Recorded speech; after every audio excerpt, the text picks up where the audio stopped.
Meeting of the City of St. Pete Beach. Today is Monday, November 3rd, 2025. It is 6 p.m. Let's stand for the Pledge of Allegiance. I pledge allegiance to the flag of the United States of America and to the republic for which it stands, one nation, under God, indivisible, with liberty and justice for all. City Clerk, if you please do a roll call. Vice Mayor Marriott. Here. Commissioner Robinson. Here. Commissioner Ruznicki. Here. Commissioner Maldonado. Here. And Mayor Petrilla. Here. We have a quorum. Thank you. Are there any amendments to the agenda as proposed? Mayor, I'd like to please request the addition of consent item 4C, authorize the city manager to execute the services agreement with Sheila Dalton for financial services consultant for emergency assistance not to exceed $50,000. This item, staff report, agenda report, and contract has been provided to the city clerk to be entered into the official record, and each of you have a copy in front of you for consideration. Thank you. Mr. Mayor, I'd like to add an item for discussion. Yes, sir. I'd like to add standards of conduct and civility for St. Pete Beach.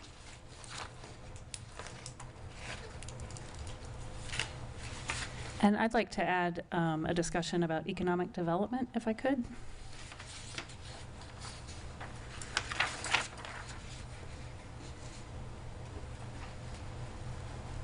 Okay.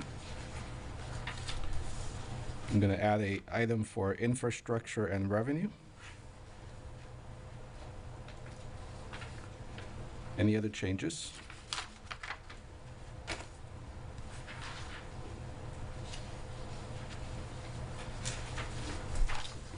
Is there a motion to approve the agenda as amended? I move to approve the agenda as amended. A second. City Clerk, if you please do a roll call. Vice Mayor Marriott. Yes. Commissioner Robinson. Yes. Commissioner Ruznicki. Yes. Commissioner Maldonado. Yes. And Mayor Petrilla. Yes. The motion carries. Thank you. First, we have presentations, starting with the parking study results. Hi, good evening, Mayor and Commissioners. Adam Poyer, Assistant City Manager here in St. Pete Beach. Before we have Julie Dixon's going to be joining us virtually via Zoom to do a presentation on the parking action plan, but just to kind of give you an overview while we're waiting for that to come up. Over the last several months, as you know, through a lot of community engagement, a lot of online surveys, we've been going through a comprehensive parking action plan. So what you're going to hear tonight is the results of that study. Obviously, it was in your agenda packet. But I just want to bring a couple things to mind. One, very appreciative of our staff. Kathleen Murray in the city manager's office has been our project manager for this, so it's been a lot of data back and forth between us and Julie's team. So really appreciative of all the staff and the community involvement. The community survey had a very high turnout for a community of our size, so that's very impressive and certainly reflective of the community's interest in this topic. So I'm looking forward to it being presented to you. You're going to hear a lot of things. I just want to make point that it's really a starting point for the staff, right? Because there's going to be a lot of recommendations, a lot of ideas that we can move forward with or not move forward with from a parking perspective. So certainly anything we would bring it back in front of you all, to get approval. So just because you see it in the draft or just because you see it in the presentation doesn't necessarily mean it's something that staff is, going to immediately move forward with or ever move forward with. But we'll be looking for your direction as this progresses. So Julie's going to kind of go over a next step. And certainly, one of the things that we heard a lot is the pricing. And there's some ideas that Dixon came up with to implement. And that's probably going to be one of the first things that you'll see us bring back to you all in the next, 90 days or so to do some adjustments to those. So that's kind of where we're going from here, but I look forward to her presenting that to you. She's not on the call.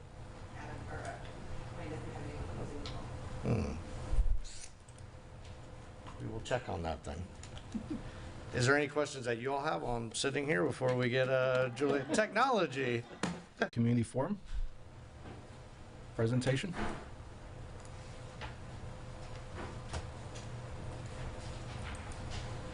Good evening, Brandon Berry, planner.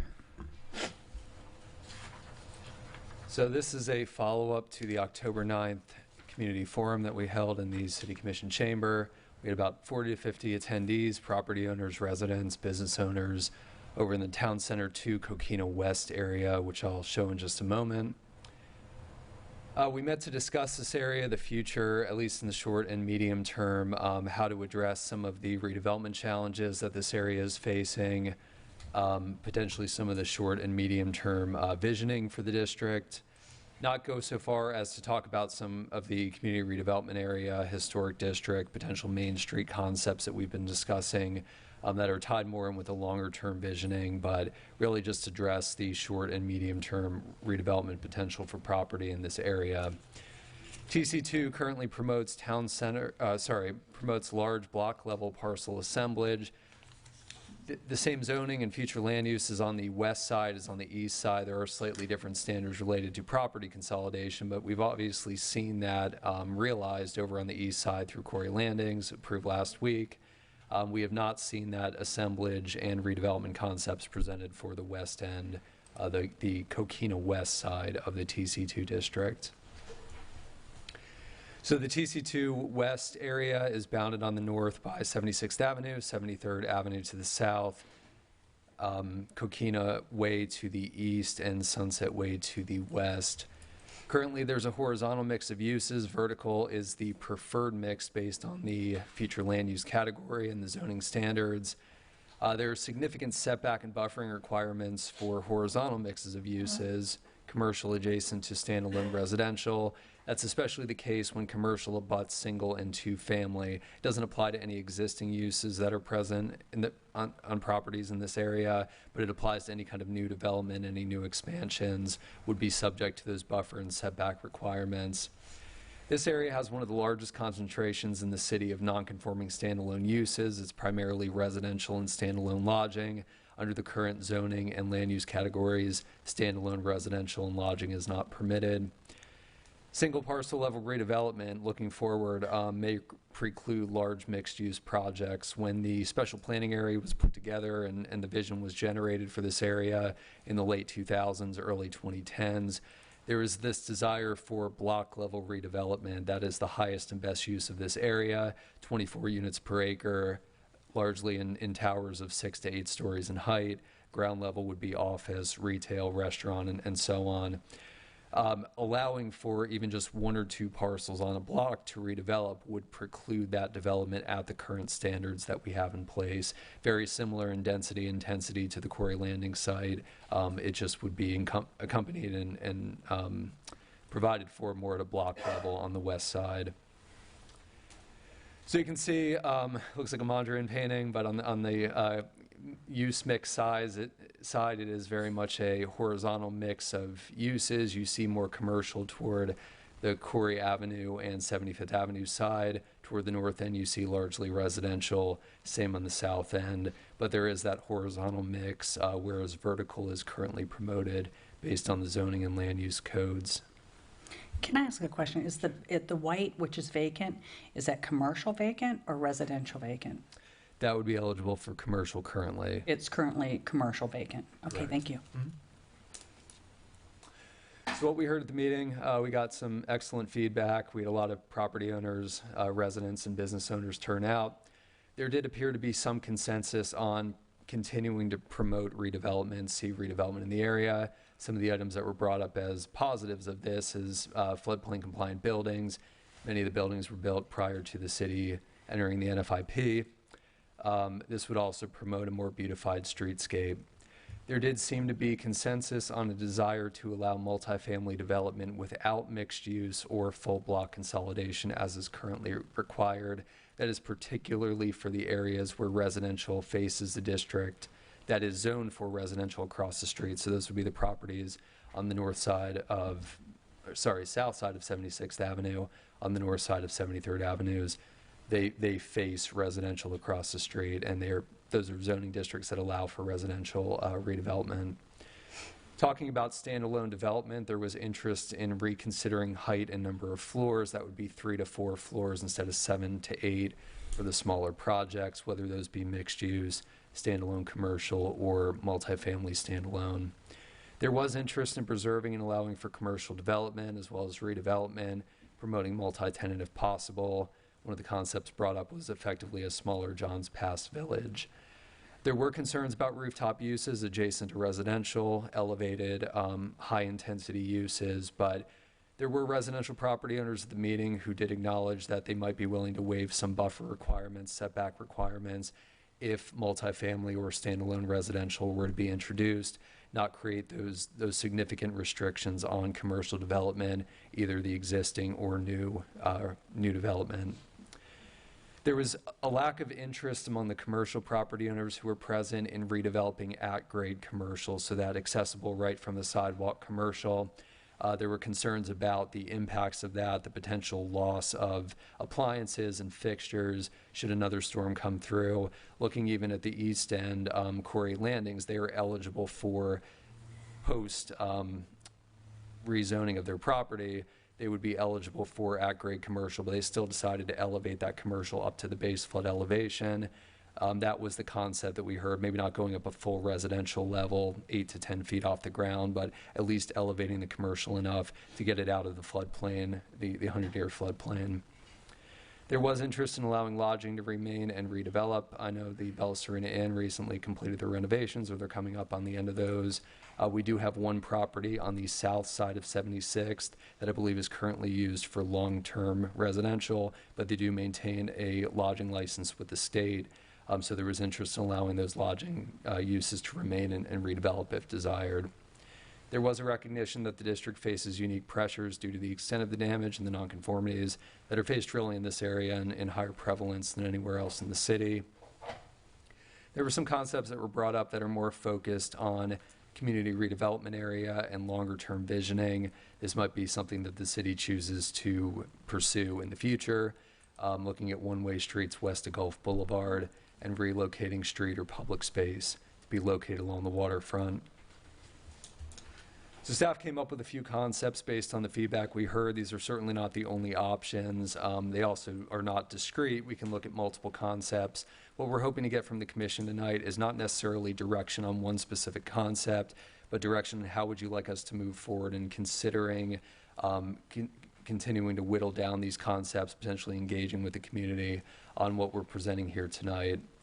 Concept one is simply an extension of the town center core. This would extend the town center core zone in the TC1 west to Sunset Way or to the water if the commercial general area is sought to be included. The benefits would be maintaining the commercial mixed-use character, but allowing that development on single parcels. There does not need to be a whole block level consolidation to allow for those mixed-use redevelopments. They can be done at the single parcel level if this were to occur. It scales back the development potential in this area, allows for 2 to 4 stories, as we heard at the community meeting, and this would be an accelerated county review process. It's one of the quickest that could be undertaken. This would be considered a rezoning within the special planning area, so it's a staff level review. It doesn't need to go through the full county commission level review. The challenge, probably the biggest challenge, is that this would still require vertical mixed use. That is required in the town center. We don't allow standalone residential. We allow for commercial at the ground floor, office at the ground floor, residential above. The community seemed to support multifamily standalone redevelopment. It is lower density. The current district allows for 24 units for the properties that are consolidated to that block level redevelopment.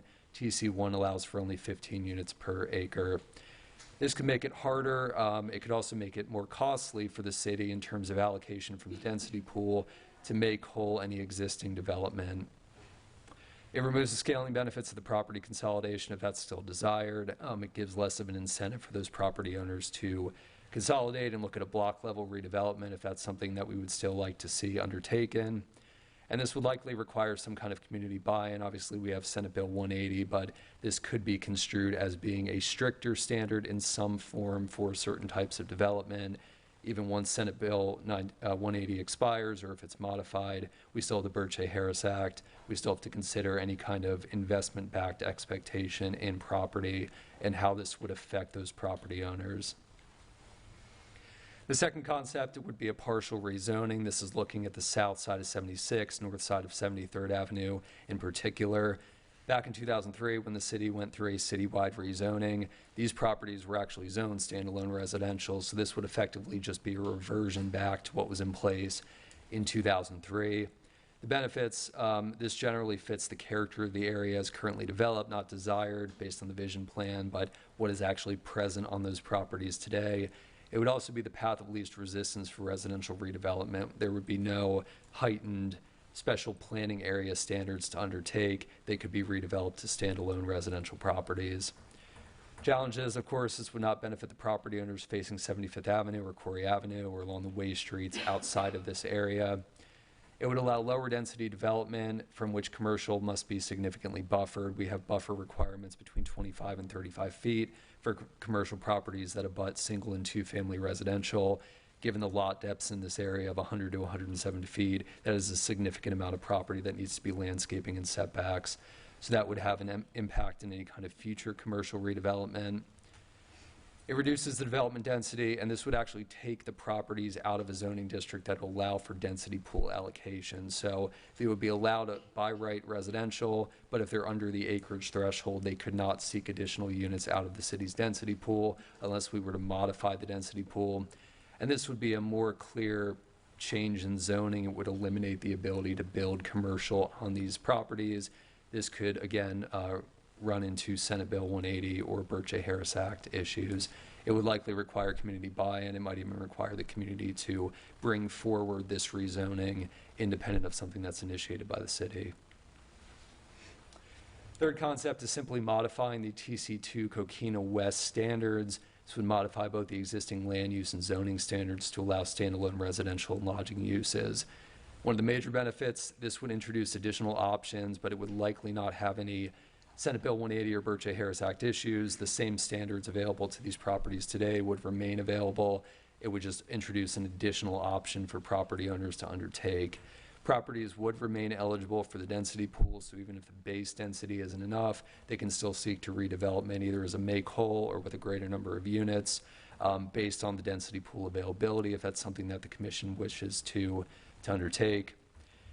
It would allow district-specific buffer requirements that reduce disturbance to commercial uses now or in the future. So we can look at just the TC2 and the impacts of new commercial developments on abutting residential. Going back to what I brought up before, one of the comments we received at the community meeting was that they understand there might need to be some give and take if we allow standalone residential. This would allow us to focus on just that area without disrupting other areas of the city where we may want more intense buffers between residential and commercial. The challenges are more related to updates. It's not directly in line with the district purpose, so we would need to reevaluate that district purpose. Parcel level redevelopment would likely preclude block level redevelopment, as I brought up before. And if we do still seek to promote that block level consolidation or partial block consolidation, we would likely need to maintain a lower parcel level density for those standalone multifamily or mixed use developments. And the photo on the screen is buoys next to the townhomes to the north. These were obviously developed long before the city had a special planning area, but this is the type of development that this would promote, a commercial next to a residential standalone development. Fourth concept is a special overlay.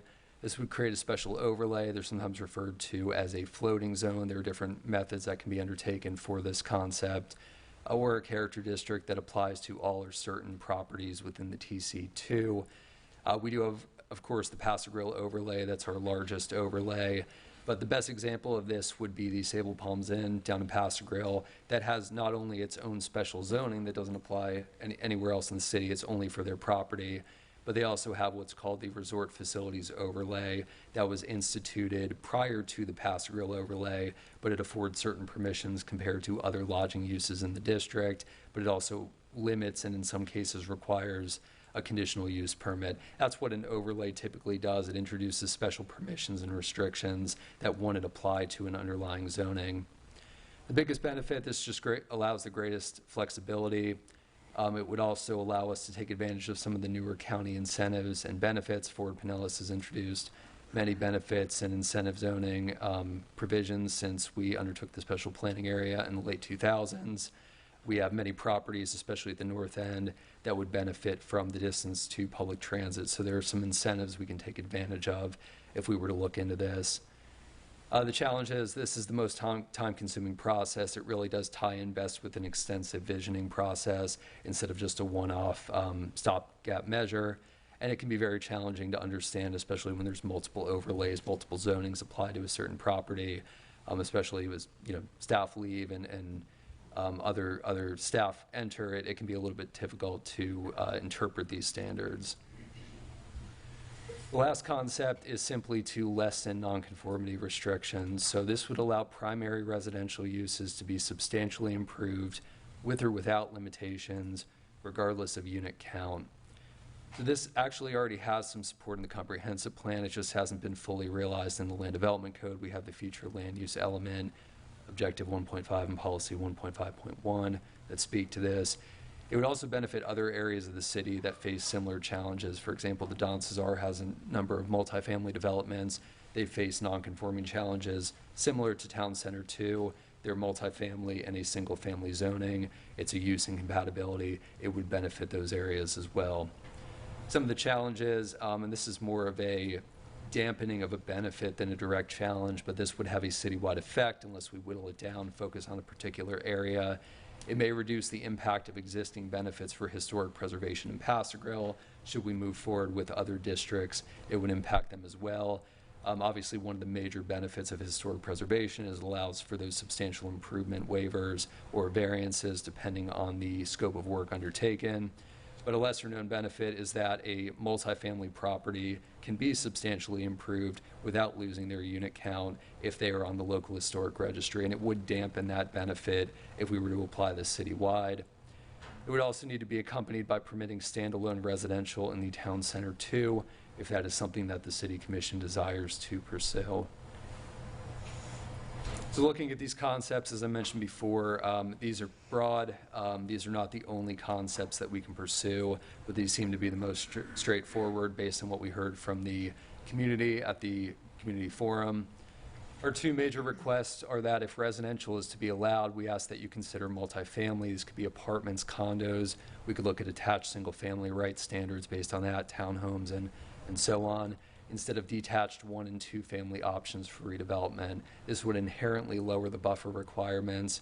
We obviously talk a lot about protection of residential areas, but the second part of that policy in the future land use element is that other land use areas should be protected from encroachment of incompatible residential uses. So look at that higher intensity residential where there's that potential and that reduced expectation that there be that peace and tranquility within a commercial area. We also ask that only the most modest changes necessary to bridge the process to more robust visioning and future efforts be undertaken. We're looking at, of course, potential future community redevelopment area, potentially a Main Street designation, which stems out of the historic designation options. We have many different ways we can move forward in the future. They're much more robust visioning methods. We're looking at this as more of a bridge to allow for redevelopment in the short term. We asked to avoid drastic changes that would completely eliminate the commercial vision, such as allowing residential as the sole highest and best use.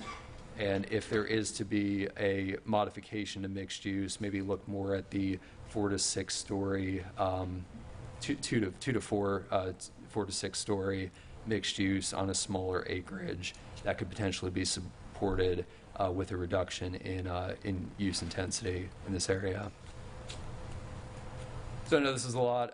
We're not looking for any particular concept to be voted on tonight. We're just presenting these as ideas. We definitely want to refine these more. We're just looking for your general input tonight. All of these options will require us to engage with the county. We have our special area plan. We will be making comprehensive plan modifications for all of these, so we will need to move forward with discussions with Ford Pinellas.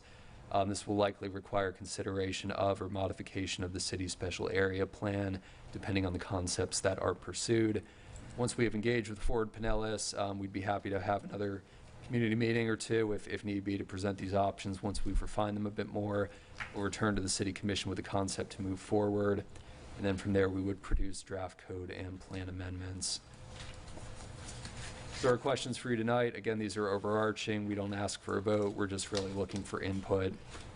Do you have preference for any of the particular concepts? Potentially an alternative that hasn't been listed here tonight?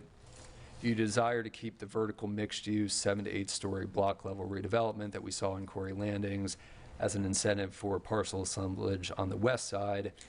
And if not, do you support lower-rise 4 to 6-story and/or lower density or intensity vertical mixed-use on smaller parcel assemblages?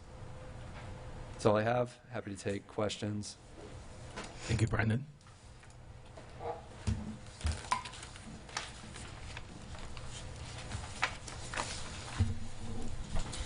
Brandon, could I Robinson? clarify? Oh, sorry, go ahead. Just wanted to check, can standalone residential be grandfathered in for those that want to keep their residential status? So we don't have a, it's grandfathered until it's substantially improved or redeveloped. If we were to look at allowing for redevelopment, either at the same unit count or even the same floor area, we would have to amend our code for that. But it can exist as long as it's not substantially improved or redeveloped. Okay, thank you. Commissioner Marriott? So just a couple of quick things to make sure that I'm understanding it all correctly. So I think part of why this came about is because we had property owners who had primarily residential uses, most of them multi-unit, 2 to 7 unit residential uses, who after the hurricane were concerned that if they had been just a little bit more damaged, they wouldn't have been able to put back what they had. So I think this kind of started with the idea of how do we let these people put back what they had if we were to have a bigger storm next time. And so I like the idea of whichever one of those options it was that just kind of adds multifamily residential as an option in those zoning districts. I think looking at it from a citywide standpoint, I really like the idea of having multifamily residential be kind of a buffer between commercial areas and single-family residential. I feel like there's a lot of places in the city where there's some conflict that happens because there's commercial right next to single-family residential properties. And having some kind of a buffer and multifamily is probably a good thing to have as a buffer between those two zones. And then could you just confirm for me, so I'm sure I'm understanding this right, when you talk about landscape buffer requirements, so when you have an area like, say, the south side of 76th and the north side of 75th, where you have commercial on the north side of 75th backing to residential on the south side of 76th, and right now there's essentially no buffering, right? There's a fence or whatever it is. The trigger for needing a buffer would be the redevelopment of the commercial property, or would it be the redevelopment of either property? It would be the commercial properties specifically. Okay. Usually the more intense use provides the buffer. That would also apply to any kind of an addition. If there were to be a rooftop deck added, for example, that would need to meet the setback requirements. So if for instance, to be really specific, although this isn't a specific, this isn't anything anybody's talking about. I'm not trying to start rumors.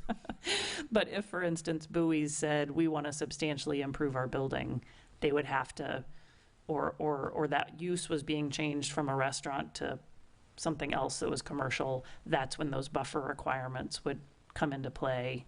And potentially there wouldn't be room on those lots for the amount of buffer that's required. Correct. Substantial improvement would trigger that. For a change of use, depending on the intensity, and that applies specifically to mixed use and restaurant uses. So it's the higher intensity of the commercial uses.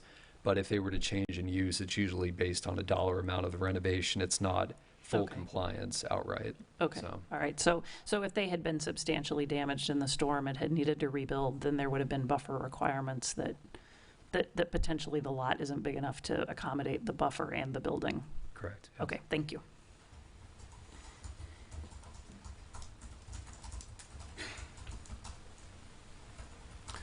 Is there a way to differentiate between higher density apartments and condos? So if we wanted to allow higher density with condos instead of multifamily? I think we could. Currently, we classify both under the same umbrella of multifamily, so we would need to modify that likely at the definition level, I believe. I don't know that we could specifically call out condos separate from apartments. Yeah, unfortunately, at the state, they regulate apartments and condos as an ownership style or ownership pattern rather than as a zoning or land use matter. You sometimes have apartments converting to condos. You rarely see condos converting to apartments, but you can see an apartment or even a hotel converting to condos. It's something we usually can't differentiate directly, and we have to kind of get it at it from tangential zoning constraints. So I'm bringing it up because as we saw from the Quarry Landings project and the multiple proposals that we've had over the years, the community particularly seem to appreciate the ownership aspect rather than the transient nature of apartments. And so the question is if we, there seems to be some support for maybe a little bit more density if we have owners who are actually invested in the community and live here versus... We can look into a way to try to make that happen. Okay. Thank you. Commissioner? Yeah, on that note, I think that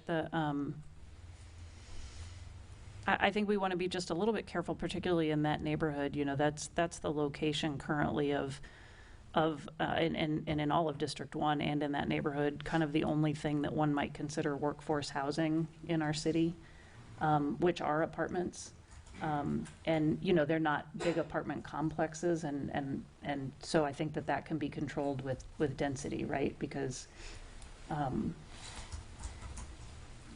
but I don't know that we want to preclude ourselves from having lower density apartment projects and not having anywhere for all the people who work on the beach to actually live on the beach, who currently do live on the beach. So I just wanted to mention that. I guess we still have that problem if they want to turn an apartment complex into a condo, and that's kind of out of our control too, if they do anything like that. Yeah. So, and there's still limited, but there's still some workforce housing along Gulf Winds and a few Yeah. other Yeah, and spots. Boca Ciega and. But we not a don't lot. have much. We don't have much here. Yeah, we don't have much.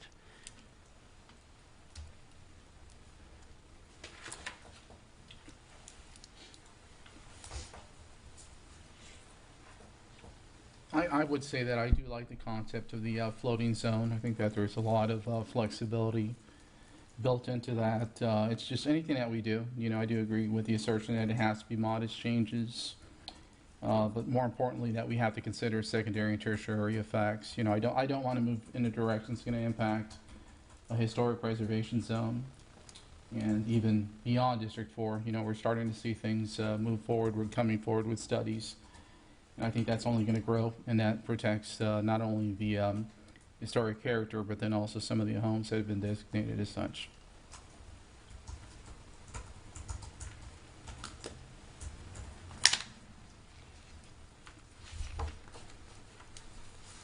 Doesn't give you much to work with, does it? We can probably eliminate a couple of Is these. there going to be another community meeting like the one you held soon? We can definitely have another community meeting. I think staff's current intent is to refine these concepts a bit more, engage with Ford Pinellas. We need to make sure that we can move forward with one of these options, that they're viable. I think what we've heard so far is that there is support for standalone multifamily, potentially using multifamily as a buffer, so we'll look in that direction. Potentially not addressing the mixed-use block level redevelopment, which will eventually work itself out if we see redevelopment along these corridors, and potentially, the ability to preserve workforce housing either as it exists today or through redevelopment, as well as exploring the floating zone concept. Well, a lot of this I'm not aware of. We can engage with the county on this and see what their options are for floating zones. And I think one of the things to get ahead of those, obviously, Senate Bill 180 and the Burt J. Harris Otherwise, we're just going to be spending time and resources on something that's going to be non-effective. What I heard from a few residents were basically they kind of like a mix, and they actually liked a mix between 1, 2, and 5. Okay. And for some of that was they liked the idea of the TC1 coming down their way. They liked the lower heights. They liked the historic, trying to take Quarry and bring it back, all the way down, and as a historic main street all the way from end to end or close to end to end. Thank you. And they did like, 2 and 5 is to maintain residential. I mean, that was kind of a lot for them because they were nearby. Thank you.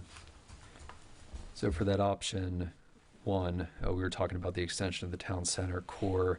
We would not go that direction if we were to look more at the TC2 expansion and allowing for different options.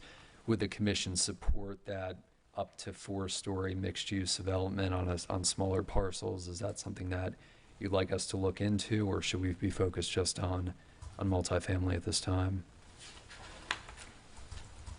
That is an interesting idea, right? Because the Instead of the 7 to 8. And I think that was Instead of the 7 to 8. And I think that was more of a discussion in terms of development scale. It wasn't necessarily presented in the context of allowing a mixed-use redevelopment on a smaller parcel, but I think there was some support for a 3 to 4-story redevelopment concept. Currently, it's 2 stories for commercial or 8 stories for mixed use. There's no in between, so it's big jump. Right. Big jump for them.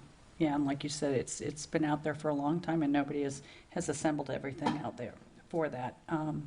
The other thing is just trying to figure out a way to keep, if people want to do the residential, that's huge. And being able to do something a little Gulfport-ish, should I say, where you do have the waterfront and you do have, businesses nearby, but you have homes as well close by. I mean, that's what that kind of reminds me of a little bit. I don't really want to use so much the term of the smaller Johns Pass, because Johns Pass really doesn't have any, mixed use on top of it at all.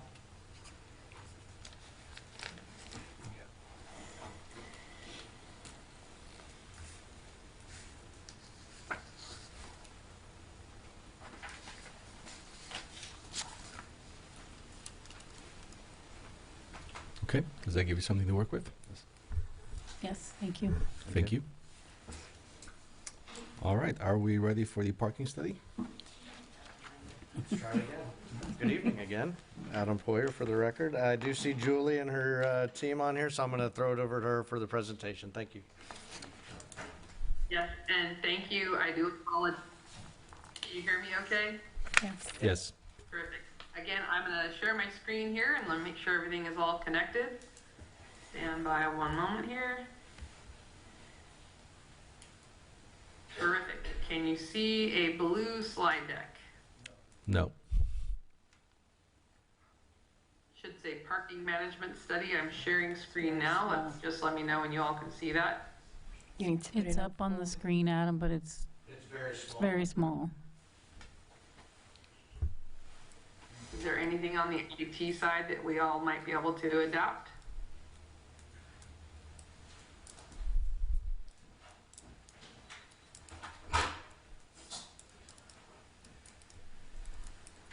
We'll try to bring it up on here, Julie, and I'll just click through it when you tell me to switch. Terrific. That sounds like a great plan then. Well, thank you all for tonight.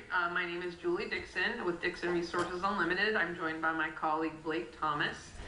So we are parking and transportation consultants. We do work all over the country on projects similar to St. Pete Beach. I say similar only because I haven't come across 2 programs that are quite the same. And there's no doubt that your geographic layout and your demand and your aesthetic is very unique to St. Pete Beach. And that's something that we definitely try to tackle as we talk about the parking challenges and demands that face you all. So hopefully, if you can see slide 3, you're going to see all of the areas that we basically studied throughout this project. We're going to talk Julie, today about data and why data is relevant and important, especially as we talk about not only now, but also in the future. when we talk about parking management decisions. That is going to be something that is going to be really critical when we start to talk about how to measure and monitor and to modify parking management decisions. Throughout this project, not only did we include the entire area that you see here on the map on the right side of the screen, which hopefully you're all seeing. Julie, we cannot see anything. Julie, I need you to pause for a second. We can't see anything. Oh, we're finally up. I think I Okay. see you on the screen there for a minute. All right, you are good to go now. Terrific. So if we're on the study screen then, I'm just going to minimize one item on my screen. Perfect. For the study overview, you'll see all of the area comprehensively that we collect the data for. We also will talk a little bit about the customer outreach and engagement portion of the project. And it was really important when we talked about parking management in St. Pete Beach that we talked about really aligning this with the city's goals. We need to ensure that we not only have a sustainable solution, but ideally a program that does generate revenue. And then we also want to ensure compliance so that we've got people following the rules. And we also want to make sure that we're managing the impacts on residents. I think this was one of the items that has actually continued to come up in question, is residents really saying, well, how many cars are too many cars?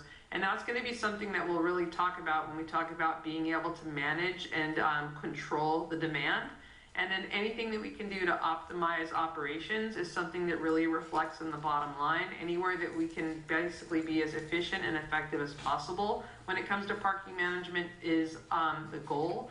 And as we talk about just some of the recovery throughout the area, it's important to recognize that one of the items that you'll hear about here today too is the importance for our sign regulations, because it's really important that in order for people to understand what the policies are, we have to be sure that they're posted clearly as well. And we did lose a lot of signage during the hurricane, and that's something that we're still recovering from, and hopefully we'll get back on track, especially before we hit our next peak season.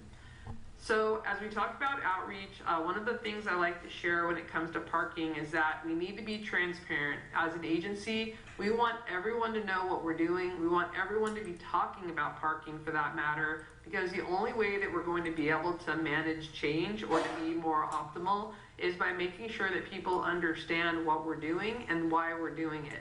So we held a community meeting as well as a meeting with local businesses. We also conducted an online survey in the month of August where we had 658 responses. And we've also had ongoing engagement through emails and phone calls with a variety of stakeholders. We had a project email address that people could communicate through, or also folks that communicated with the city. We also got engaged with those points of contact as well. One of the exercises that we conducted when we completed the meetings was we bring that parking magic wand to our meetings, and we always ask if you could change, fix, or improve anything about parking in St. Pete Beach, what would you use it for? And I can assure you of the fact that we had a whole array of responses, and we'll definitely specifically talk about Corey Avenue as well, because we definitely got some intelligence back from the key stakeholders, not only business owners, but also residents in the area as well.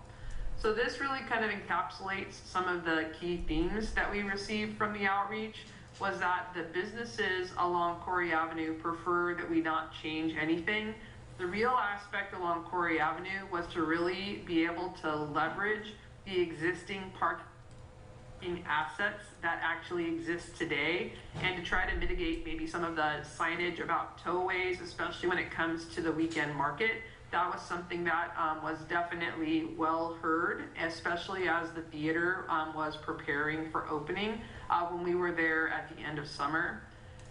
We heard a lot of feedback about having more parking supply, and one of the ways that we want to tackle this, not to get ahead on our recommendations, but is to leverage shared parking agreements. A great example of that is the county beach lot, which we'll talk about here in a moment as well. But anywhere that we can take advantage of existing parking assets, existing parking spaces, is an opportunity for the city to try to mitigate the impact, especially in some of our more popular destination locations. We know, as I mentioned, that we have a lot of signs that are missing today, and so the opportunity to make sure that our rules are clear and that we have adequate signage to ensure compliance. so that our visitors to the area understand what the rules are and where they are or are not allowed to park.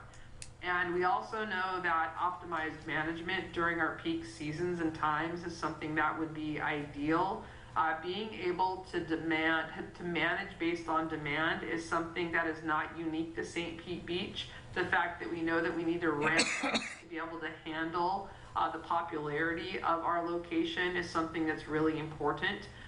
If we manage with the same resources all year long, it's not necessarily allowing us to be as efficient or effective when we talk about how we manage parking moving forward. And another one of the key themes, especially from the responses from the survey, was 50% supported a fee on resident permits if there's a resident benefit added. This was important so that whatever kind of resident perks can come along with it, whether it be closer beach access or any of the other opportunities, maybe in the business districts if we start to manage parking differently, was the request to ensure that there's some type of resident benefit that is associated with a resident parking fee. So let's talk a little bit about the data. So not everyone's a parking geek like me, but what I like to share is when we talk about parking data, there's a couple of numbers that are important. One of which is when you're at 85% occupancy on a consistent basis, it basically means that you're near or at capacity. And so that's when cities need to start to make parking management changes, because it basically, you don't want to get to 100% plus, because then you're already full and we basically don't have many opportunities to be able to make adaptations. So one of the things that we did, and this is important because it did come at the tail end of the season, is that we actually leveraged LPR, or license plate recognition technology, that we also supplemented with drone imagery for all of the areas that you see highlighted here on the right side of the screen. Now, some may argue, why did you do data collection so late in the season?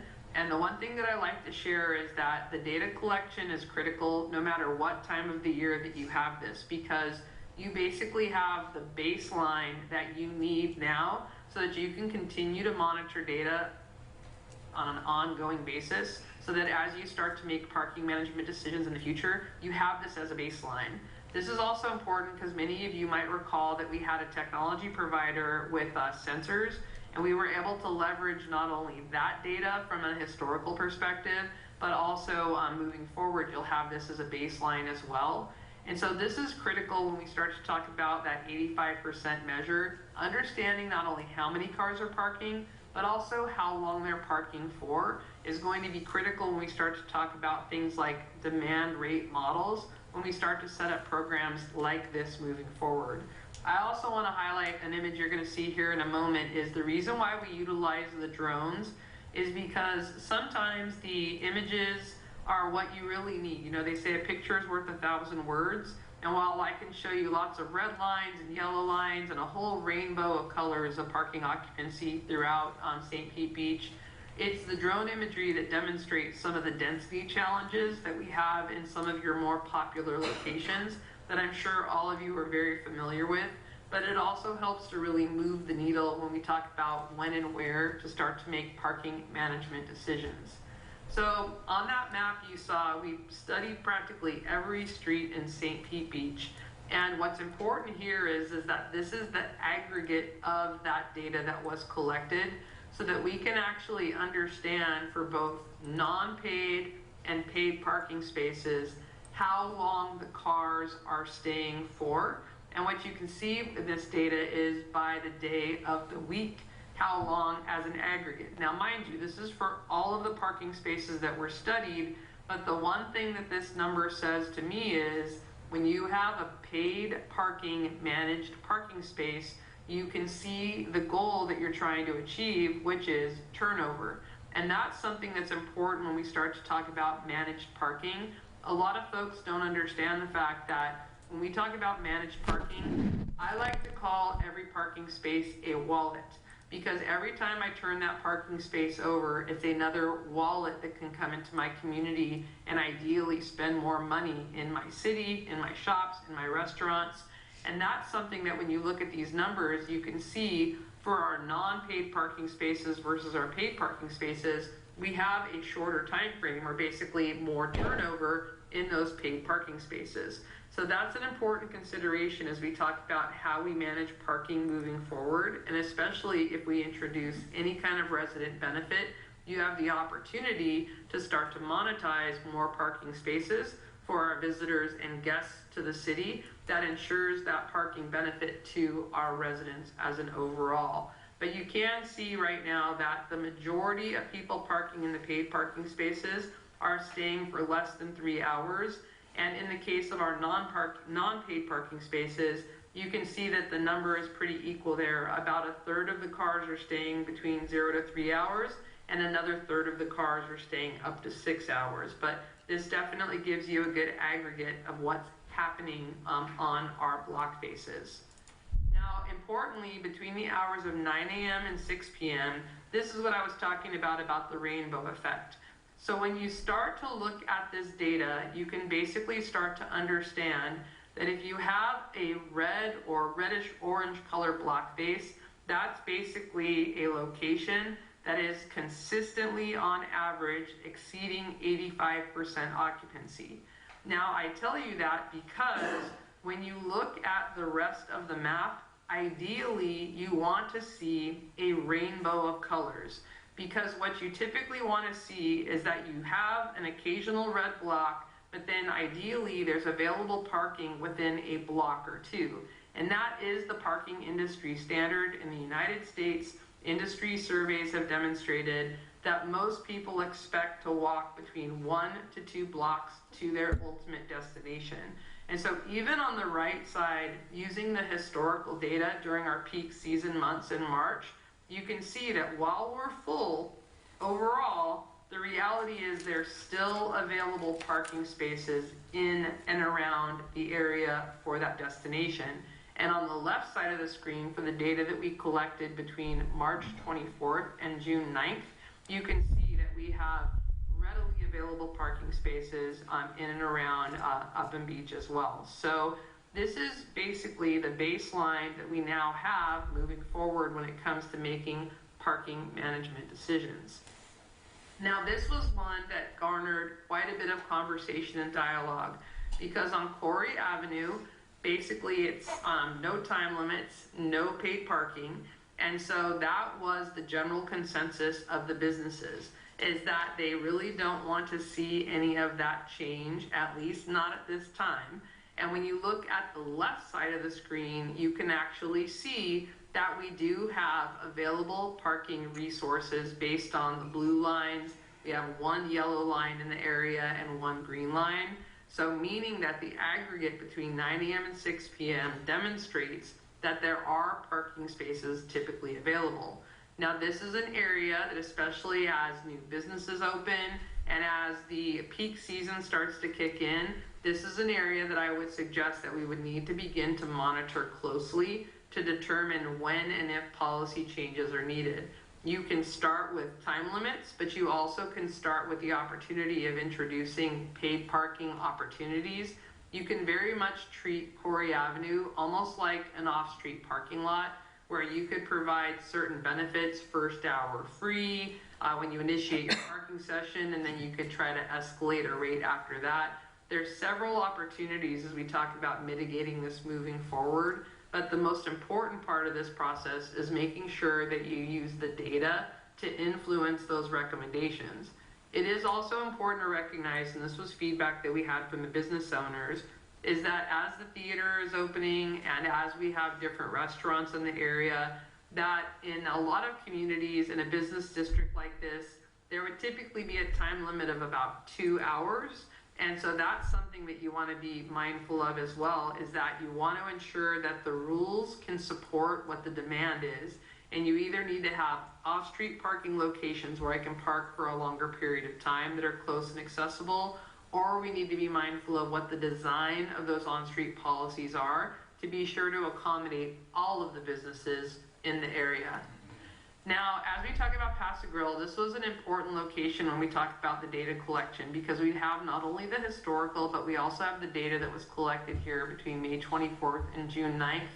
And this was one of the areas that, again, got hit really hard when it comes to missing signage.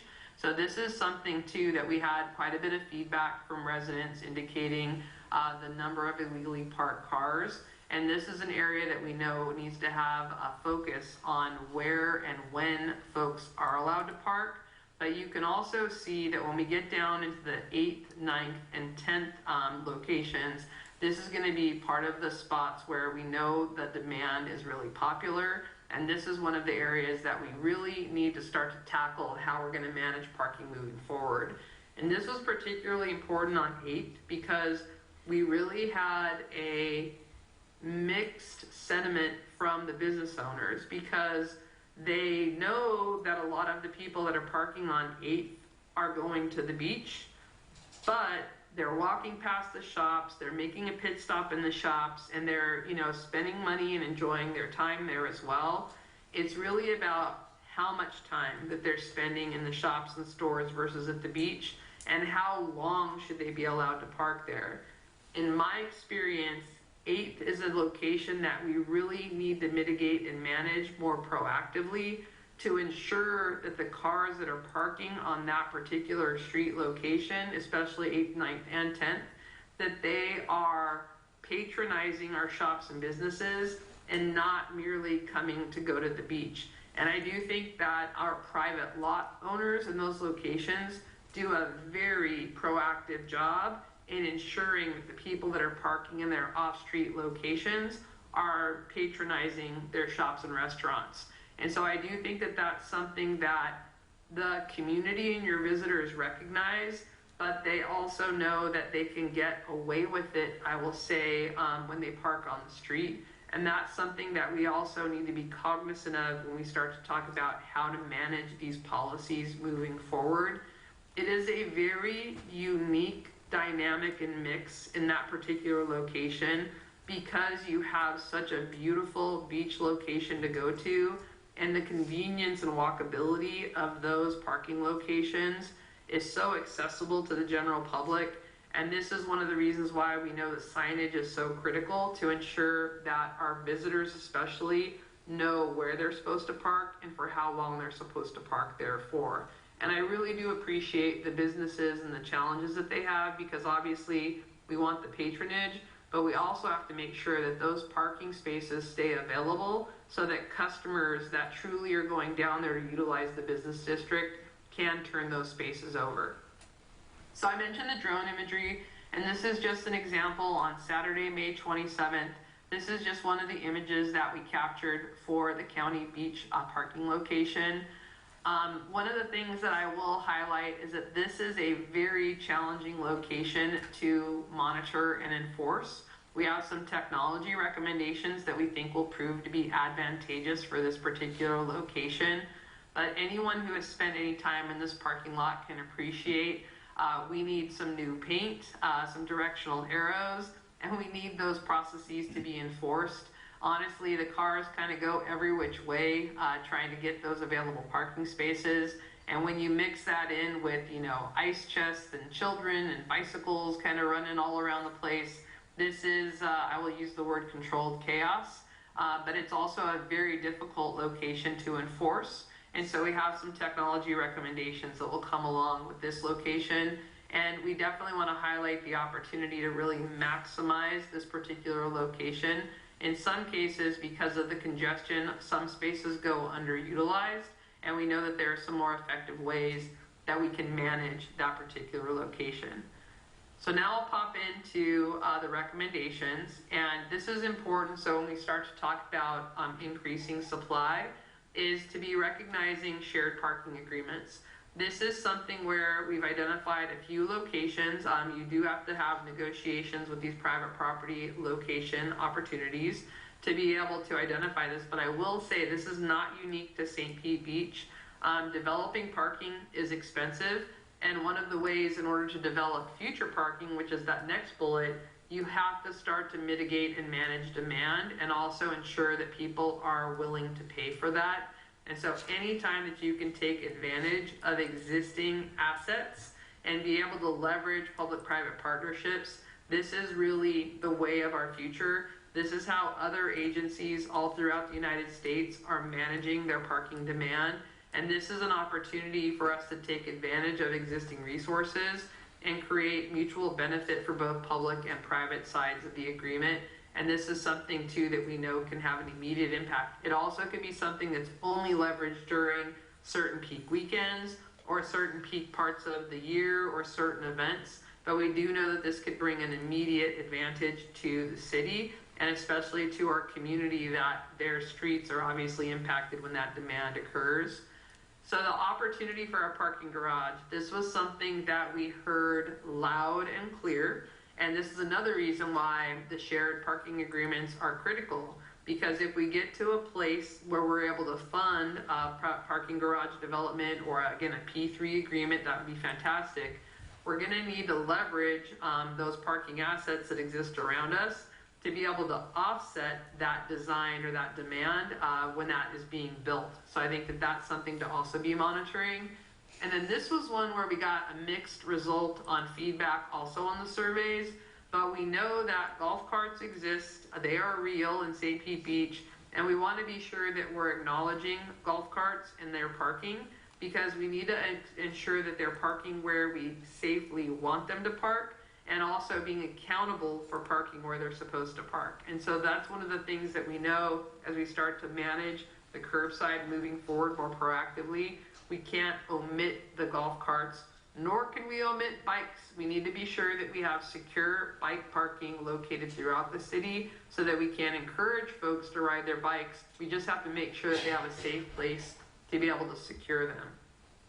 So nobody likes to talk about parking enforcement because nobody likes to get a parking ticket, but it's really important that we manage and mitigate our optimization of both technology and enforcement.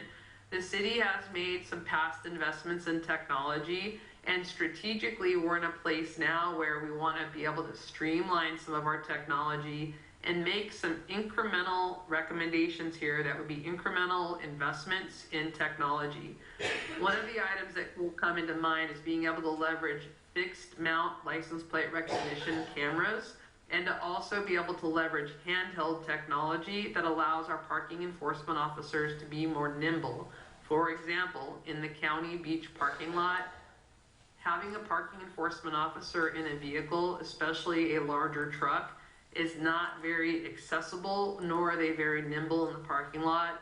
We need the ability for our parking enforcement officers to be able to go out on foot and to be able to efficiently navigate the beach parking lot in order to effectively enforce the beach parking lot.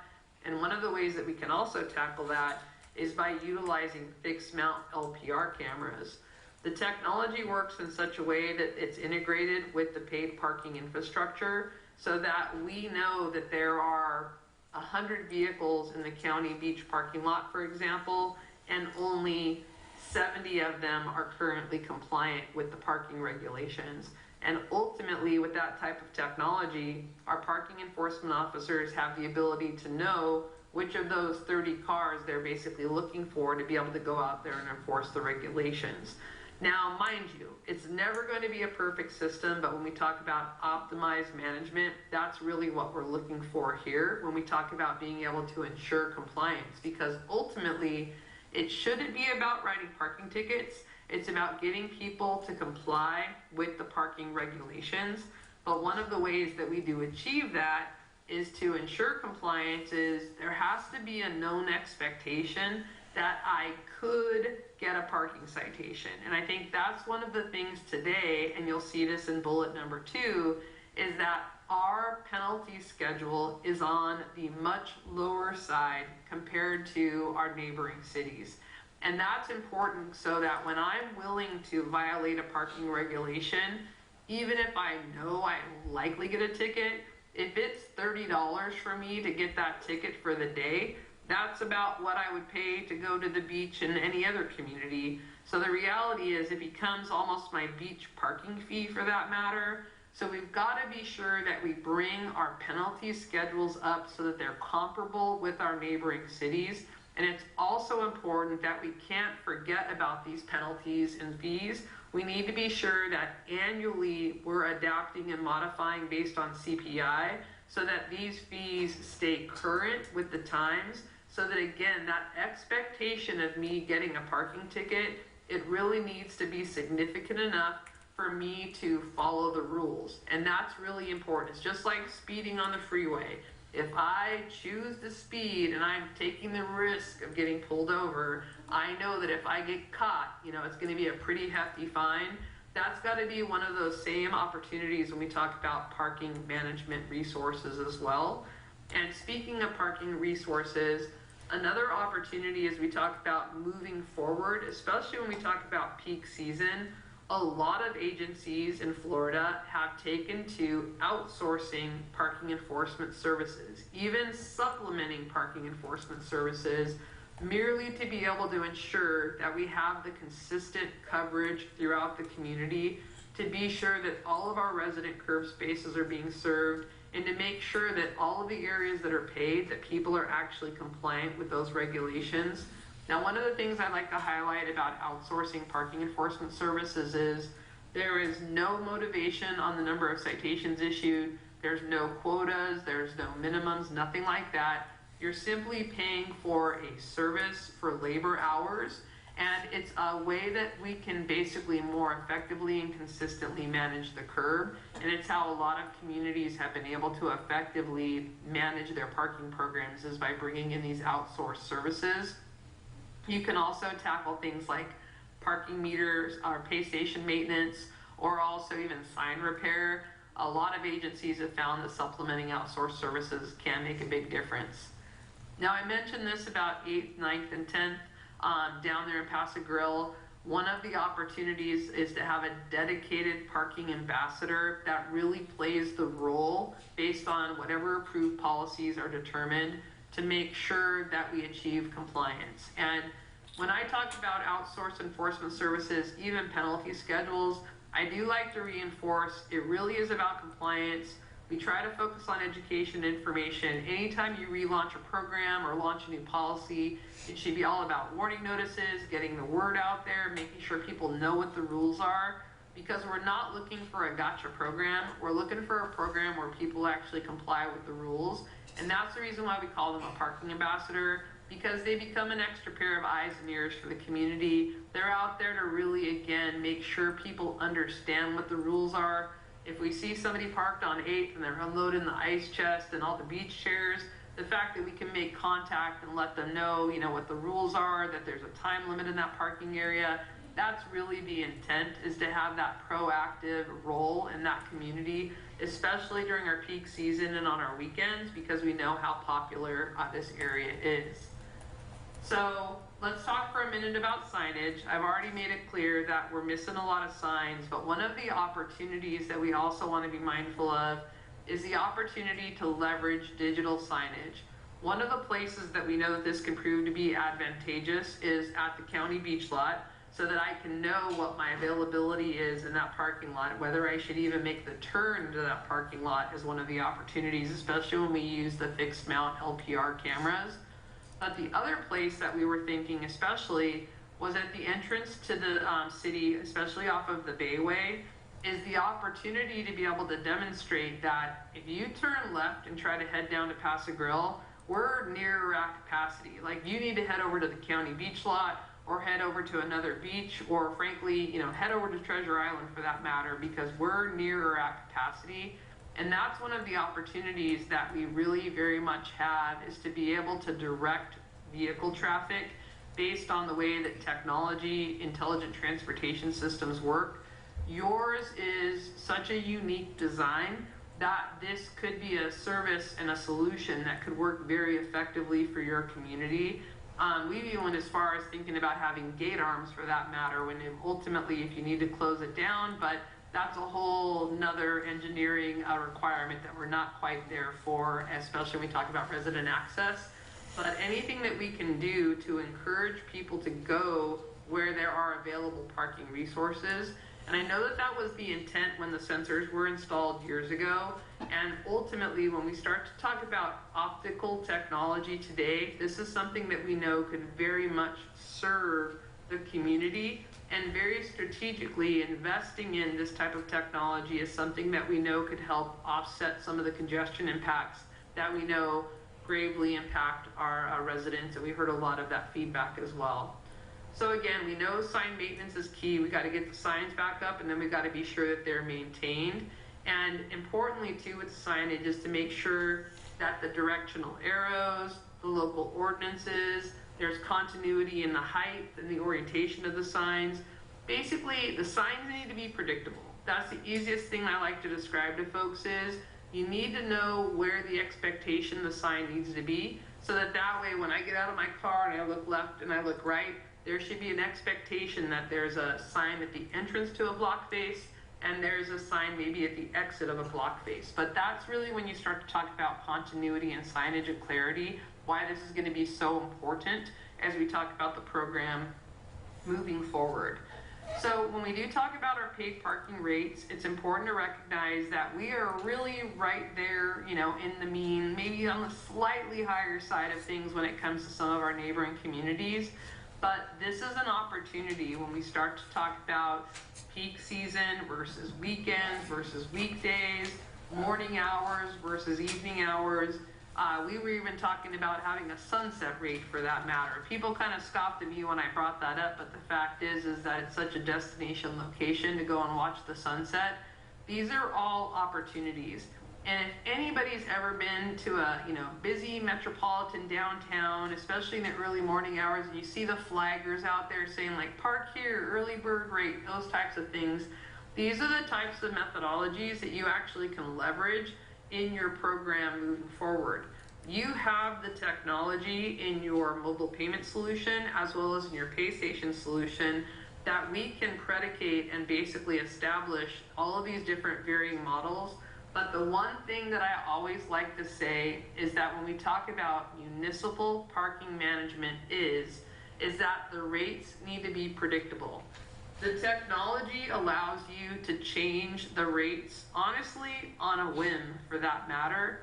But the one thing being a public agency is you need to be sure that your rates are predictable. And whether we have weekend rates versus weekday rates, or if we have holiday rates versus special event rates, these are all things that typically would come to you all for approval in advance, so that we can also push that messaging out and make sure that everyone is aware of what those rates are. Again, we don't want to have those gotcha moments. It's kind of like at the World Series when you show up at the ballpark and suddenly the private lot operator is charging $500, for the evening parking. That is quite unexpected, and it's not something that you'll see on the city streets, because again, that would be inappropriate for most public agencies. So the more predictable it can be, but you definitely have an opportunity to be able to leverage some of those different rate models. And that's why I wanted to talk a little bit about demand-based pricing. You have the opportunity to be able to set that range. We know what your occupancy numbers are, so the fact that you could actually establish a pre-published rate model. One of the reasons why I brought up that early bird rate, like when you're in a metropolitan downtown going into the parking garage, you actually can have a rate schedule that can build throughout the day or throughout a weekend or throughout a holiday period. And that's something that's really unique to the technology that you are already currently invested in.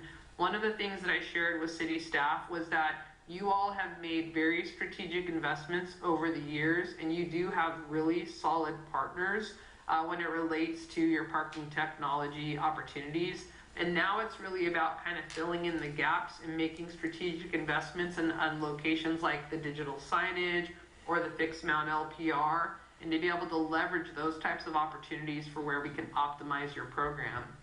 One of the items that we also worked on as a result of this project was some of the financial projections. And by introducing a demand rate model that allows for peak season pricing, we've estimated that you could actually have an increase to your annual revenue of anywhere between $300,000 to $800,000. Now, I know that's a pretty wide range, but it really comes down to the menu of options and really, how simplified or how complicated you want the models to be.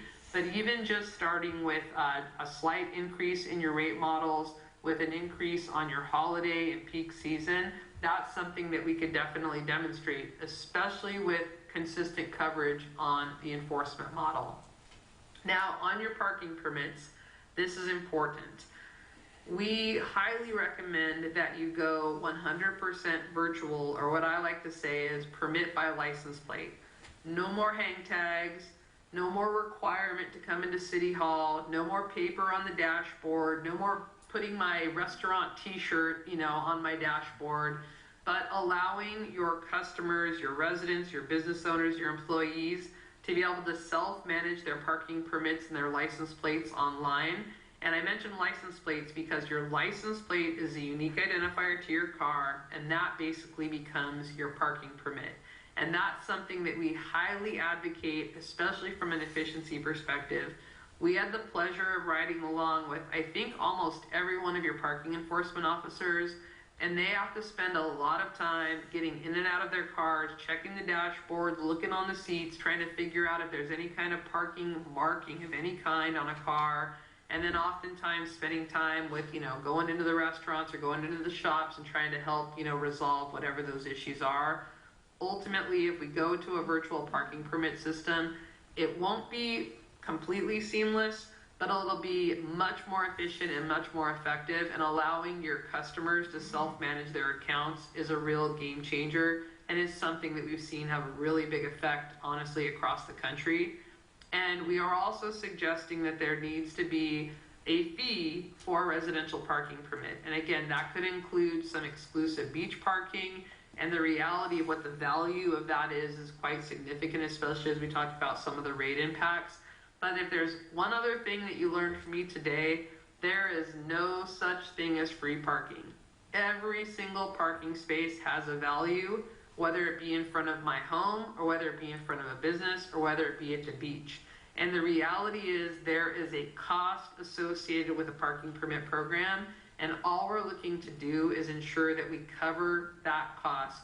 We actually have some states that are introducing legislation that mandate that residential parking permits actually have to be designed in a sustainable model. And that's what we're really recommending here, is making sure that we can cover the cost of the technology involved, the enforcement requirements, the signage requirements, everything that I've mentioned here, so that we can cover the cost of the program. This is not intended to be another tax on your residents by any means. It's truly just intended to ensure that we can ensure parking availability in our residential neighborhoods. And for our employee parking permits, we just simply want to make sure that we introduce options for purchasing parking permits. Oftentimes, this is not uncommon, where parking permits are established on an annual fee schedule. And in the reality, especially for our service workers who maybe are at a lower wage or a minimum wage level, they can't necessarily afford to front out the entire expense for an annual parking permit. So allowing for employees to be able to purchase on a quarterly basis, in some cases a monthly basis, when you take it online, almost anything is possible. And so we just really like to encourage that when we talk about accessibility and making it easier for people to follow the rules. That's really the core root of why we're trying to make it simple. We talked about modifying some of these programs. We're almost done. So policy enhancements.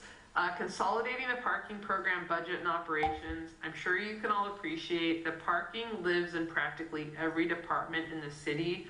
And while I appreciate that everybody has kind of a hand in the process, it does make for tracking expenses and revenues difficult. So this is something that has actually already begun to be tackled, and I'm very proud to report that we're doing much better when it comes to these tracking opportunities. But that consolidation effort is something that we highly encourage should continue, because it's really how we're going to be able to measure the effectiveness and impact of any of these policy changes, is making sure that we can track those expenses and also track the associated revenue. Now, for Corey Avenue, again, this was one where we had a very strong showing from the business owners in this location, and something that can be considered is, in terms of increasing turnover, is the implication of a time limit, a 2-hour time limit, designating locations where employees can park for the long term, and then also introducing longer term parking in the parking lots. Now, this isn't necessarily something that has to happen tomorrow, but this could also be something that, as we get into the snowbird season, or as we start to hit our early peaks, this could be an opportunity to begin to demonstrate via a pilot demonstration what that could look like, and begin to monitor and measure the data to see what kind of an effect the time limits can have, and to begin to designate those locations where those longer term parking opportunities are.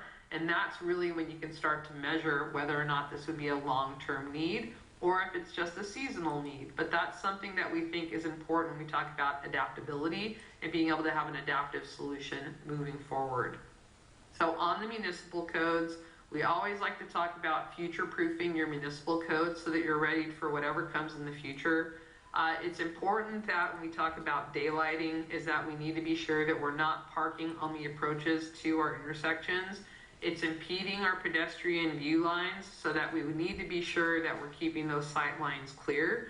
And so making sure that those are either signed or painted, whatever the case may be, to ensure that we don't have those vehicles impeding on those locations. And then also looking at some of the zoning policies that we might be able to modify to facilitate additional parking opportunities, or regulations that exist today that might prohibit the use of locations for parking, all things to be considered. And then also defining an oversized vehicle. This is something too, whether it be height restrictions, width restrictions, weight restrictions, making sure that that's definitively defined, and also ensuring that our parking enforcement staff have the ability to cite for these violations as well. That's going to be something that can be determined by planning and whether that stays in code enforcement or not. But oversized vehicles continue to become an impact, especially on our curbside. So that's something that we want to be mindful of. And especially those vehicles with trailers, you have your designated locations where our boat trailers are allowed to park. And so we want to make sure that they stay in that area. And then an opportunity to future-proof your code is to just allow for the consideration in the future for outsourced enforcement. This is something that doesn't require you to do it, but it just basically allows the municipal code so that if at which time you decide that that's something you want to pursue, we like to open up the municipal code to allow for the readiness of the adaptability, or in case you want to bring folks on for a peak season. That just again brings you the flexibility of being able to make those modifications and not have to belabor or push out future improvements, so that way you're ready for it when or if it happens. So in terms of next steps, demand-based pricing, really looking at that opportunity to implement and introduce different rate modeling that could increase the bottom line on the revenue bringing in for the program. Definitely those signage upgrades that we were talking about, not only the replacement and updating of the signs, but also the consideration of the digital signs. We think that that could be something that could be a low-hanging fruit opportunity that you could look at very cost efficiently. We think that for the county beach lot, you could do an installation there for, I want to say, the low end of the scale. You could do something for about $25,000. You can get really fancy and do something for about 6 figures, but we're talking about, again, just trying to get off the mark and get some tools out there. So there's some opportunities of how you can leverage that. And then we know the importance of residential parking. We've continued to hear from your residents about the importance of protecting the curb space out in front of their homes. And so making sure that we introduce this residential parking permit program holistically throughout the city so that we can provide those safeguards. And then to not stop the conversation. Again, I don't think anyone's going to stop talking about parking in St. Pete's Beach, but one of the things that we know is that to continue to monitor the data and continue to monitor these changes, the ability to demonstrate via pilot opportunities, but to continue to monitor and measure and adapt and modify. I always like to say to do things incrementally. Parking is a learned behavior, so when you can start to make changes and really see if you can modify that behavior, to be able to manage it effectively is to be able to monitor it effectively as well.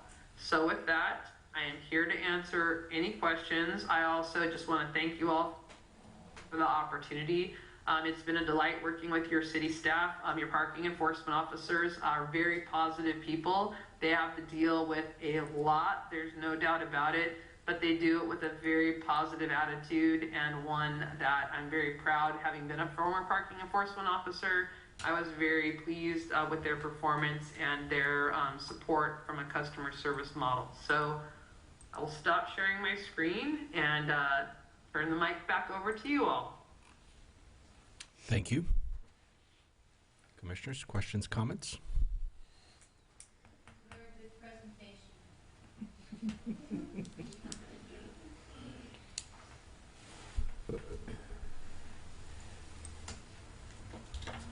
I have a question in regards to the data. I see that such areas as the north side of the beach was utilized, which really doesn't have a draw to it. I mean, there's no beach there. It's 20 blocks away from the beach, so people are not going to walk there. It's not on the Sunrunner path either. And it's as well, what, about 15 blocks from Corey Avenue. So I'm questioning, and I saw some other things like Vina Del Mar being included as well as part of the data, and I'm assuming that kind of goes towards Paso Grill. More residential areas being used as part of occupancy, as part of the count in itself, and I'm just wondering if that kind of changes the number, making the number low. So when we really get down into the weeds of the data, the ability to break it out by block face is really key. Because when we start to talk about the aggregate, it definitely ties in those lower occupied streets comparatively. So that's why I really appreciate the data detail that's in the report, is because you can actually look at it by individual block face. And I also like to highlight the reason why it's very important that you monitor the residential streets is to understand if we do have any kind of beach spillover. Because that's something, or again, commercial spillover or any kind of neighboring venue spillover. It's important that as we start to talk about moving forward, especially, that you really can use the data to start to garner what those future recommendations need to look like. Oftentimes, I can look at a program that continues to proactively monitor data, and I can call the city and say, hey, what's happening on X street? And they'll go like, how did you know there's construction on XYZ street? But the data really does speak volumes. So it is really important to monitor both your residential, your paid, your non-paid, your time-limited streets. It's important to monitor, especially with your design. The way that your city is designed, it's so important from a spillover perspective. And then to understand, in some cases, I've got some beach communities where folks are parking and then pulling out those fold-up scooters out of their trunk, or they're storing their cars and one car is picking everybody up to go to a ball game or something like that. There's a lot of things that can come into play, and that's why having the data, it really is a game changer for you in the future as well. Thank you. Commissioner Woznicki? Something similar, and I don't know if Commissioner Robinson was thinking maybe something what I was thinking about, the same, that slide that you had about the average length of stay citywide, that had the mix of, because you mentioned the rainbow effect, right? So, but when I'm looking at that image, there's a mixture of residential, commercial, some paid, some unpaid, some areas that are no parking, some areas that do have like 2RD or 3RD parking. So it's very confusing for me to see the rainbow if some areas are allowed parking by residents all the time. So to get that average that was presented was really hard for me to see that it's I think you had it as a 3 to 4 average length of stay of time, but it's a mixed use. So it was very confusing for me to see if it's meeting that rainbow. It wasn't a good representation of the data for me to be able to tell what's needed. We've had, at least in my district, I've had for a while, a couple of different areas or neighborhoods asking about their parkings on specific streets. I know it was mentioned in the presentation about 46, which they have commercial, let's say parking, like anybody could park there, but there's safety concerns on that street. People can park on both sides. So, I don't know if it's capturing that in this study, Or another issue recently, maybe it was about 2 months ago, like on Punta Vista Drive, it's a no parking street, but it's a residential street. And so there's no data collected at all on that street because it just says no parking. So that street's blank. So it was a little confusing for me to see that, you know, and I did agree with what you said, that people do park in residential areas and pick up the rest of the people and head out to the beach, because I've seen that happen in our area, but we lack the signage. So even though we know it's a 3RD parking in the neighborhood in Don Cesar, let's say, people will park, let's just pick Vina Del Mar as an example, since you mentioned that would park all the way in Vina Del Mar, and I'm not sure, and maybe Commissioner here can tell me if there's actually a parking sign that says residential parking only, because people will park really far away and then take another avenue, you know, to get to the beach. So anyways. We obviously had to, you know, start at the top of the detail for the aggregate, but in the attachments, and I'm sorry, my agenda is not opening up as quickly as I would like it to. The report actually includes the data details, and so if you go into the supplemental appendices for the data, you actually can pull up by block base, by time of day, and you can actually see the individual. If we had brought all of that tonight, we would have been here for many hours to go through all of that with you, but I did want to highlight, and forgive me, and Blake, you probably can tell me the appendix that is, because I'm not able to open up the web page quick enough. But I just wanted to highlight in the actual final report, there's a data report. And Blake, what's it called? That would be Appendix A. Appendix A. I knew it was an appendix. I just didn't know which letter. So if you open up Appendix A, you actually can drill into that, and you can actually look at all of the individual streets that were captured by time of day. I do want to highlight any location that is a no parking zone. That would be not considered in the inventory because there's no parking space. Site, look at their parking, and it says it's $5, you know, per hour. So I don't know if they have a varying rate, so I'm not sure why, because it's making it look like ours is higher, but I've gone to other cities, and I know they charge more, because I've gone to park and was quite amazed at how expensive it was to park in other beach communities close to us. So that, you know, and again, I guess I will look at the appendix to find out how you aggregated this, but it makes, you mentioned that ours is pretty high, but I kind of feel like it's higher. Not pretty high, just slightly higher. I want to highlight, but you're right there in the mean. You're right there. You're right there on the average, just on maybe the slightly higher side, but by no means higher. In fact, that's why I think you have the opportunity to increase your rates. I'm going to have to definitely go back and check to see, because I'm going to suggest that Treasure Island must have just done an increase, but because these were rates that we confirmed when we finished this project there at the end of summer. So. Okay. And then just one last thing about the parking ambassador that you mentioned. Is that a volunteer position and that you've seen happen in other cities? And do volunteers cite tickets, or are they just trying to be polite and tell someone not to park there before someone yells at them? So that's a great option. I will say I have seen volunteer ambassadors in other communities, but the one thing I will say about volunteers is that there's a requirement of a certain level of training if they are going to issue parking citations. And I have found in my experience that it is best served, if there is going to be an enforcement element of that they either be a city employee or an agent of the city, like an outsourced vendor. Not to say that volunteers don't work well, but from the enforcement perspective, there is a certain level of training that we need to make sure that folks have, which can be achieved through a volunteer program.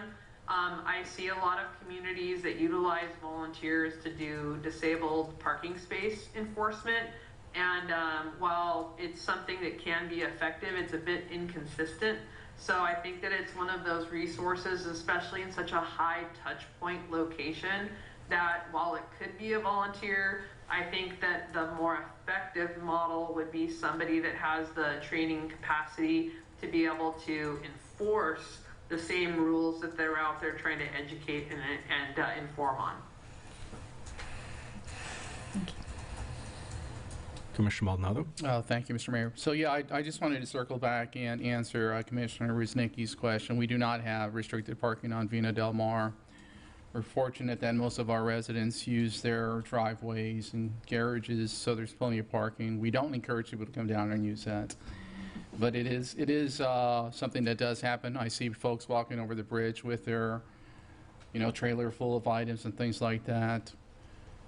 And it just is what it is. Julie, I agree with your comments on the parking ambassador. Personally, I'm concerned for the physical safety of volunteers. I have asked people politely that this is not the case and have gotten some very inappropriate responses. And, there's nothing you can do about it. You're just, like you said, trying to de-escalate. You're trying to help people. It's the same at the Publix parking lot. I used to tell people you're going to get towed and watch their cars get towed, because people do not listen to people that are in civilian attire, just trying to help them out. So I just wanted to circle back to one last thing, and that's the shared parking agreement. The city does not currently allow folks to rent or sell parking spaces, but is that something that you've seen in other cities? I know that our city was approached at one point with a parking app similar to Park Mobile, where folks can get into these agreements like they do over by Tampa Stadium. Absolutely. In fact, one of the opportunities that you have is via your parking brand is also to allow private entities to leverage that. And in some communities, which we've been able to do, and I'll use Salt Lake City as an example.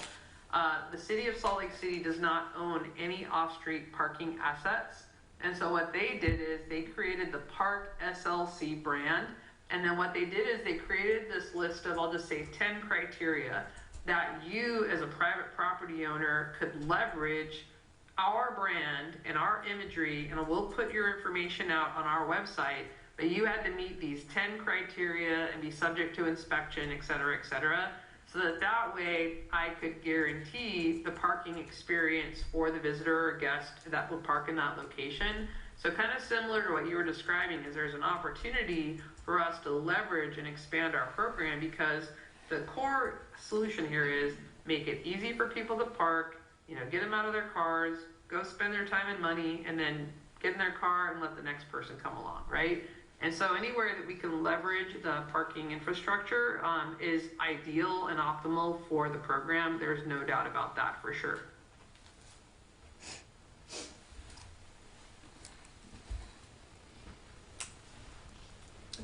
Commissioners, I think there's a few individuals here with audience comments. I know that normally we wouldn't take audience comments, but unless you have any objections, I think we should. Yeah, absolutely.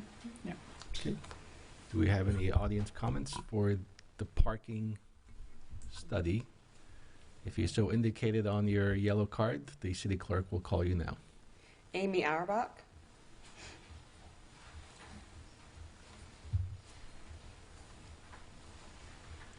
Please state your name and address for the record.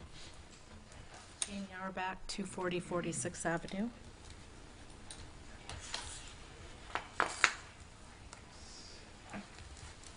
Okay. Thanks for having me tonight. Turn it to the left. Oh, other side?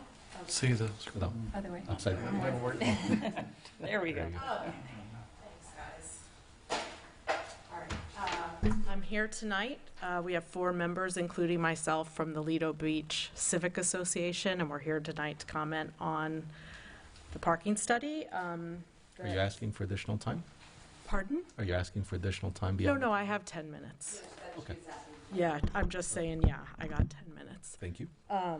So specifically about establishing an agreement with Plaza Beach Hotel, and then just a couple of comments about the study and the occupancy rates. So we're going to talk about the non-conforming in the activity center, the history of the parcels, that corner, and the children's playground that's near that parking recommendation. So just to point out in the study that the property of the Plaza Beach Hotel is actually 3 separate parcels.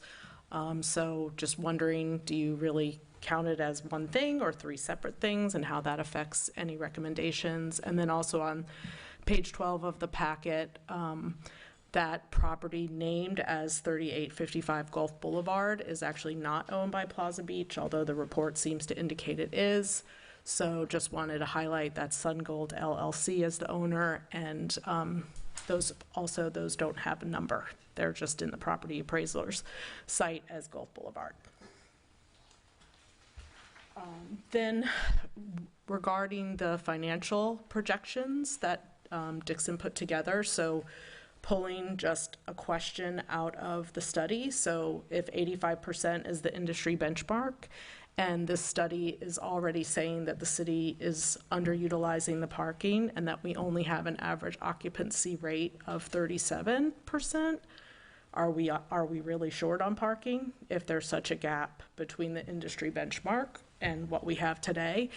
And just kind of wondering, you know, we all want more revenue for the city, so that's a big part of it. And then I also want to just thank, before I move on, District 3 Commissioner for bringing up 46th Avenue. We're not going to talk about that tonight, but I live on that street and it is of relevance to the community. But tonight we want to focus on the Plaza Beach Resort property.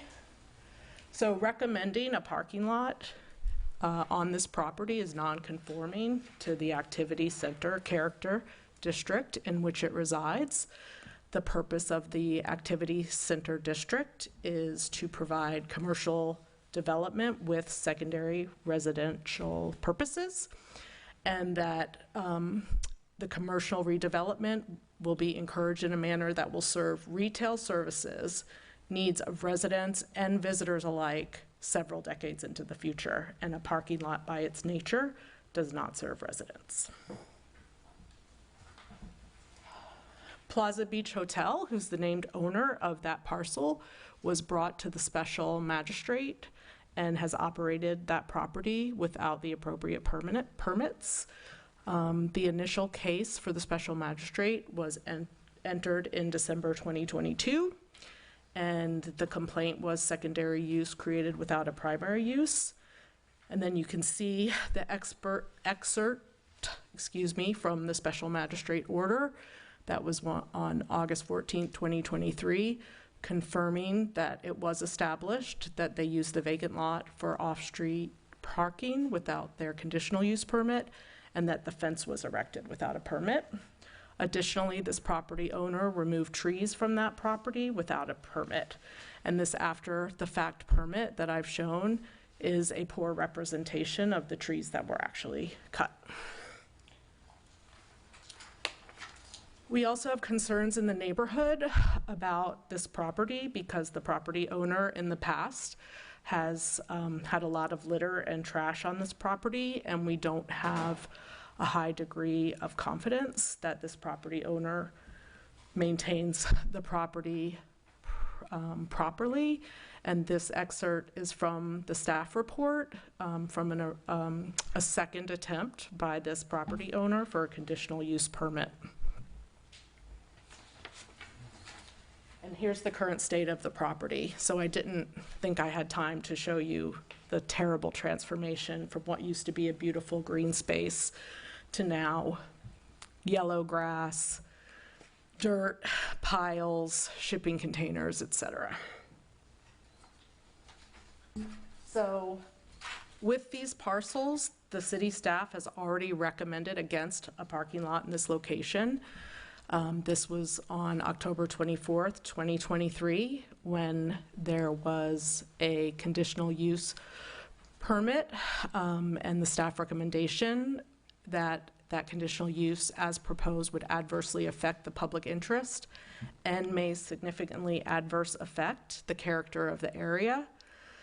You can also reference the minutes where the applicant withdrew his application, and it was with prejudice by the commission due to the fact that the applicant actually did have time to address the requests that were presented to them at the technical review committee that was in April of that year. This corner is also problematic for a couple reasons that we want to share with you today. It does flood. This is Hurricane Idalia and the flooding that was a result of that storm. Also, there's several driveways within block of this parcels. So there is the Shell gas station. Oh, creepy, I'm not a weather person. The Publix on-ramp into the Publix parking lot, the Lido Gardens Apartments, Yakimono Restaurant, Drunken Clam Restaurant. And then across Gulf Boulevard is the Gulf Strand condo entry point, and then the entry point to Plaza Beach itself. And to Commissioner Maldonado's comment earlier, in season, there's like dozens of tow trucks coming out of the Publix shopping center, and I agree, no matter how much parking we have, people are still gonna go to the beach and park in that Publix parking lot. So that corner itself is just very, in my opinion, dangerous to try to include more car density on that corner. And you can also see, obviously, the south side of the county lot as well. That was also mentioned in this study. Just to reiterate, there's a high volume of vehicles also that drive by this location. This is a traffic study commissioned in September 2022 on Labor Day weekend. And so you can see, you know, over 20,000 cars, over 25,000 cars, and this was a Labor Day weekend, so also not peak.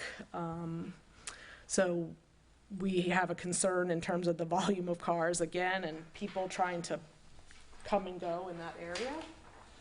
And unfortunately, there have been pedestrian deaths already at this location. So there was recently a couple, maybe in the past 3 years, who were killed at this intersection, and then from further back, there's also pedestrian fatalities.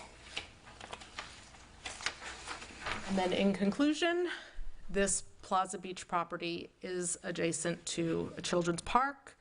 So the photo on the far left is taken from the perspective of 45th Avenue toward the park, so you can see the school-age kids parking lot. The one in the middle is First Street facing the picnic shelter with the fence that is the border of the property, and then there's the toddler playground. And then the last one is also from the perspective with back to 45th Avenue with the toddler playground. And then you can see the parking, the property with the containers in the back. So as you consider the results of the study and as the decision-making continues, we'll be here to remind you. And thank you for your time and attention. Thank you.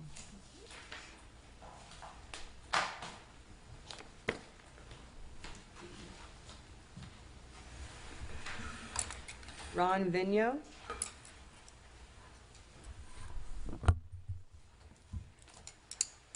Good evening. If you'll please state your name and address for the record. Yeah, hi. My name is Ronald Vigneault, 1109 Gulfway in St. Pete Beach. So, ladies and gentlemen of the City Council, thank you for your opportunity. Thank you for the opportunity to address the pressing issue of parking in St. Pete Beach.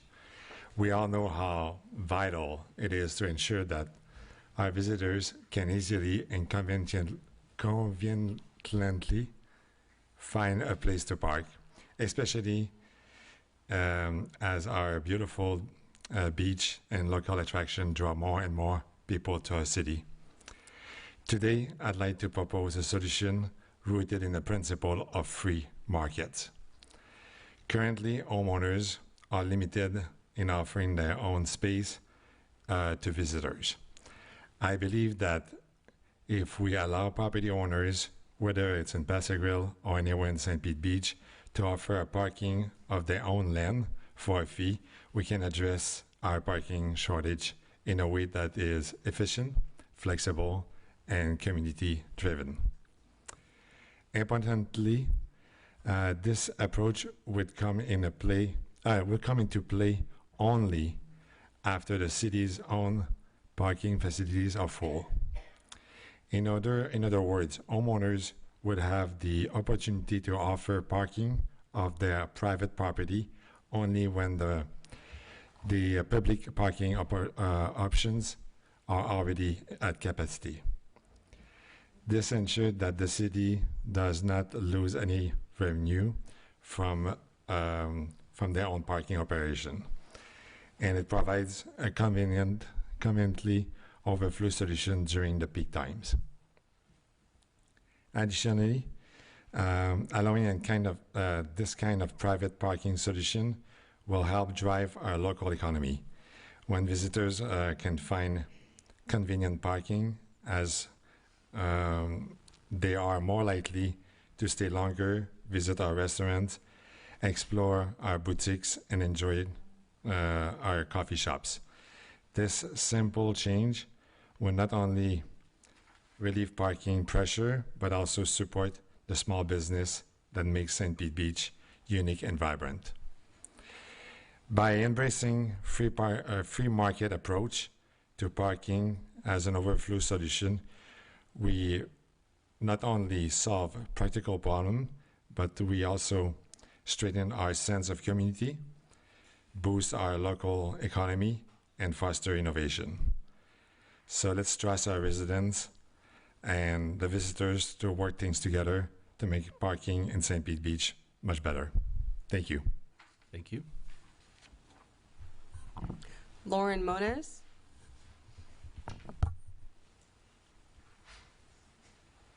If you please state your name and address for the record.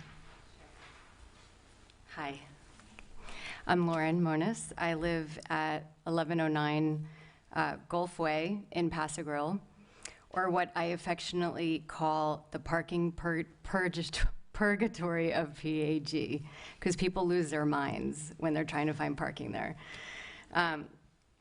In high season, by 10 a.m., the city spaces are full. The meters are full. Cars are looping the same streets for 1 hour. Families are getting stressed. Kids are crying. People are arguing. And eventually, people say, forget it. We're going to Fort DeSoto. We can't find parking here. And when they leave, so does their money that our economy could have benefited from.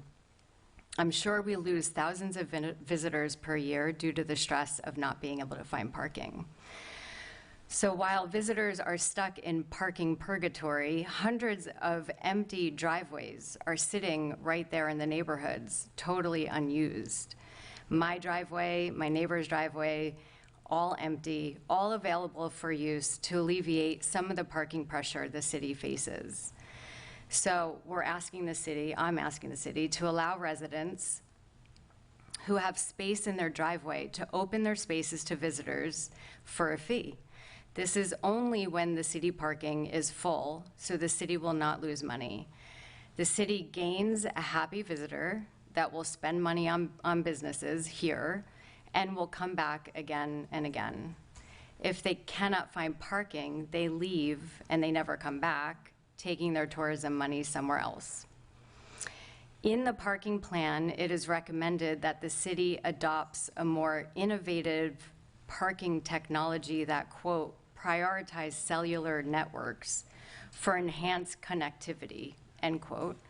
Expanding parking does not mean we need more surveillance technology or more 5G antennas or AI-powered license plate scanning. A big part of the solution, at least in Paso Grill, isn't more construction or more technology. It's simply using the parking spaces in driveways that are already built out but are sitting empty. Thank you. Thank you. John Kurzman.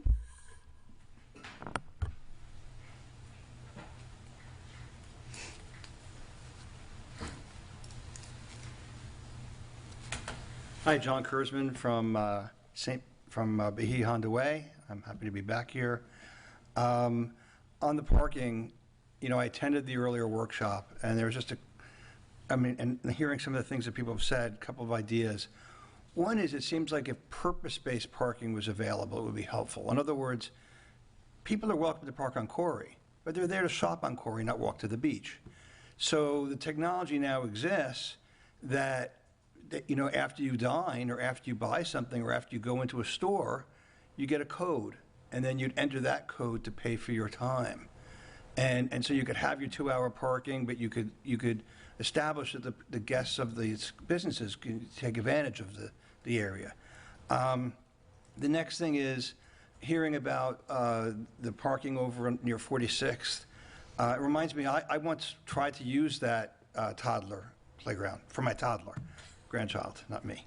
And we couldn't park. And I had to park illegally with my flashers going the whole time while we were playing in the playground. And again, it would just make sense if, I know we don't want people to park at the, park and then walk across the street to the beach, but there needs to be a way we could just say, resident only, playground parking, 2 hours, or something so that, again, you can at least allow people to do that kind of parking. And then just back in the weeds again, at Upland Beach, I made a recommendation, north of the strip in the middle of the road where there's parking. In the corner, there's some resident parking, but there's room for another row of resident parking. And I've suggested that there be an island for that, but I didn't see it anywhere in the report, so I thought I'd throw that out there again. And that also gets into, when you look at our parking maps, and this goes on back from 2021, you tell them where you live. And it's interesting, Paso Grill or Vina and a lot of the places up by the trade winds are all on the same zone. But that's about where you live. What we need still is a map that says where you can park once you do establish your permit. And it's hard to find, when you have it, oh, gee, maybe I can park over by the Lido playground, or maybe I can park over by Gigi's or whatever. It would be good to know that. And then lastly, and this is sort of about the beach, but it struck me because I flagged this when a fence got built around the sidewalk that people were using to get to the beach.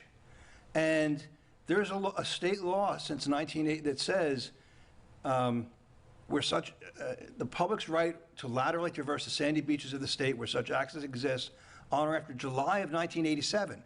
So any access you had to the beach before July of 87 still needs to exist, or where the public has established an access way through private lands. So this is something important for the beach, but it's important for just people traversing our city. Thank you. Thank you, sir.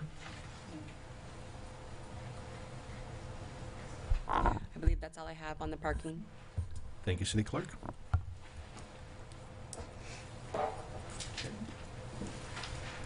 City Manager, what are you looking for from us at this time?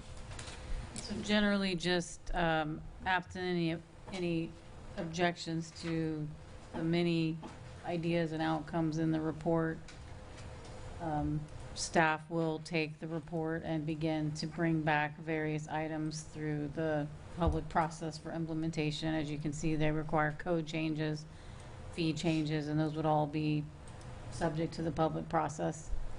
So we just wanted just a general agreement. Unless there's some policy matter that is absolutely off the table, then we won't spend any time on that particular policy item.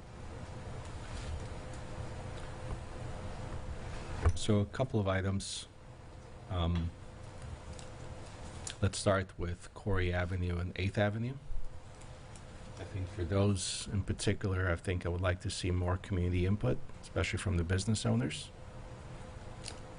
Just going back to Commissioner Robinson, Commissioner Reznicki's comments earlier, and Ms. Auerbach's comments as well, I think the study's purpose was to just give us the data and then make some recommendations. Now, those recommendations, some of them are not necessarily feasible, not because they're bad ideas, but for example, the parking lot Ms. Auerbach spoke about, that requires a conditional use application. So it's not really subject to, let's just put a parking lot there, just as an example. So it's good to have data. The more data we have, the better decisions we can make. But I think for those two particular ones, I don't know what the commissioners think, but I think definitely I would like to hear more from the business owners, since they're going to be the ones most directly impacted by any decisions in those two streets. I like the idea about having dedicated golf cart and resident-only parking as one of the perks.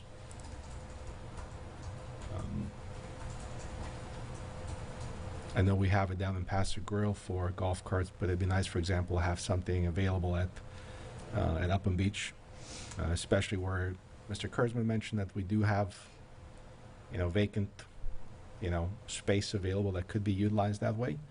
That would give us the opportunity to give residents dedicated prime parking without cannibalizing any of the revenue from the existing parking. I like the idea of kind of a percentage occupancy based or some kind of congestion based parking fee structure, so that as it gets higher, we do maximize that as well. And then on the parking enforcement, I think two things are immediately and obviously glaring. One is that we are the lowest, pretty much in Pinellas on parking fines. And I can certainly see how somebody might make the decision to, do I pay $5 an hour and $6, 6 hours, that's $30. I want to stay here for 8 hours. I might as well just take the fee.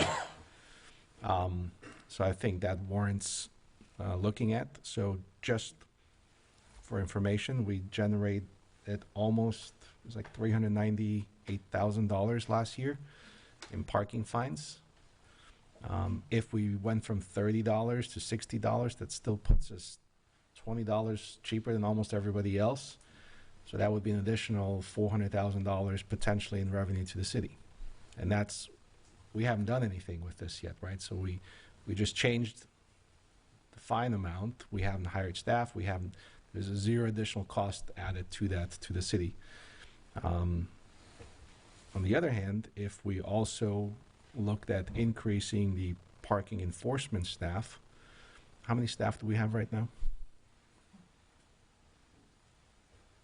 We're advertising right now because we're not fully staffed, but 3 and 1 part-time. So the part-time's the challenging one to fill right now. And roughly what is the annual compensation for it? This is all public records, right? We're not revealing anything that... I don't know off the top of my head, but I can get that information for you. Okay, is it around 50,000, around 60,000?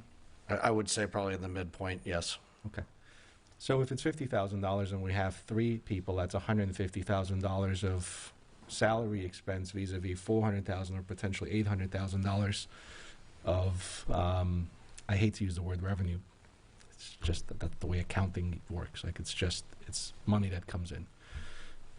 I think because of the geographic challenges that we have being spread out over 5.5 miles north to south, and the sheriff encounters this as well, is it's hard to monitor the entire island from one end to the next if you only have 3 people.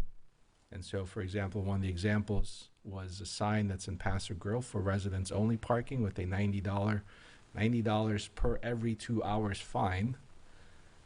I would be curious to find out how many times we've actually issued that in the last year, and I would guess it's probably virtually 0. Because if they start on First Avenue in Paso Grill, the parking enforcement, by the time they finish their shift, they're at their north side. They don't even have time to go back to the south side and check and see if. And so the reason I mentioned this, again, is one of the reasons that we asked for the study to be done. It's really for quality of life issues that our residents are experiencing, like 46th Avenue, like 59th Avenue where I live. Any given Saturday, Sunday, you'll see the streets just packed with non-residents parking on the streets because it's maybe a block or block and a half. It's not too far if you don't mind crossing, a few hotel properties. You can be to the beach very quickly and very cheaply. But at the same time, we see people's driveways blocked. We see people's mailboxes blocked. So the post office can't deliver on certain properties because of where the cars are parked. And these are non-resident cars, right? And, that's one of the things that the parking study showed, is that if there is no parking, they'll happily sit there for 5 or 6 hours, versus if they have to park, there's a higher turnover rate. They stay, 3.5 hours on average. And so I certainly would also be in favor of reviewing where, if there's some adjustments we can make in staffing with parking enforcement to have better coverage, greater coverage, so that there's no point if we have 2-hour limits somewhere if we can never enforce them. Now, if we can use technology to somehow enforce that, I would like to see how that might work. And so maybe that's a different way to leverage technology rather than additional staff. for that additional parking enforcement. But I think if we could do those things, that would significantly improve the quality of life for some of the residents, where if they're in Paso Grill, if they're in 46th or in other streets, where it's just on the weekend, it's almost impossible to get out of the house.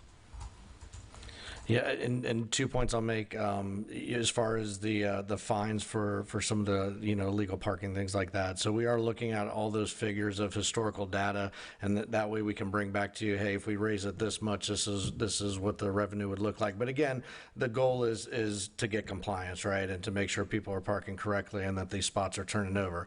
To your point about enforcement, certainly I think we need to look at it holistically as far as, do we need to add staff? Do we need that option of potentially contracting out for some of these tough shifts to fill? So for example, we enforce till 8 o'clock at night, but we're having a challenge filling, certain time scheduling periods, because it's just hard to find people to work those shifts. So, that might be an option. And then further, the technology that Julie mentioned, especially with the county park. We spent a lot of time in enforcement in that park, really not overly productive, just trying to navigate the challenges of that county park. So if we're able to leverage technology and put that LPR reader and keep our enforcement officers out of there, that means our enforcement officers are more in the neighborhoods and enforcing some of the things that you brought up. So kind of looking at this holistically, it's going to take a little time every time we kind of peel a layer of the onion off. We find something else that we want to address, but certainly we're working as a staff to bring those options to you and kind of show you what that result would be.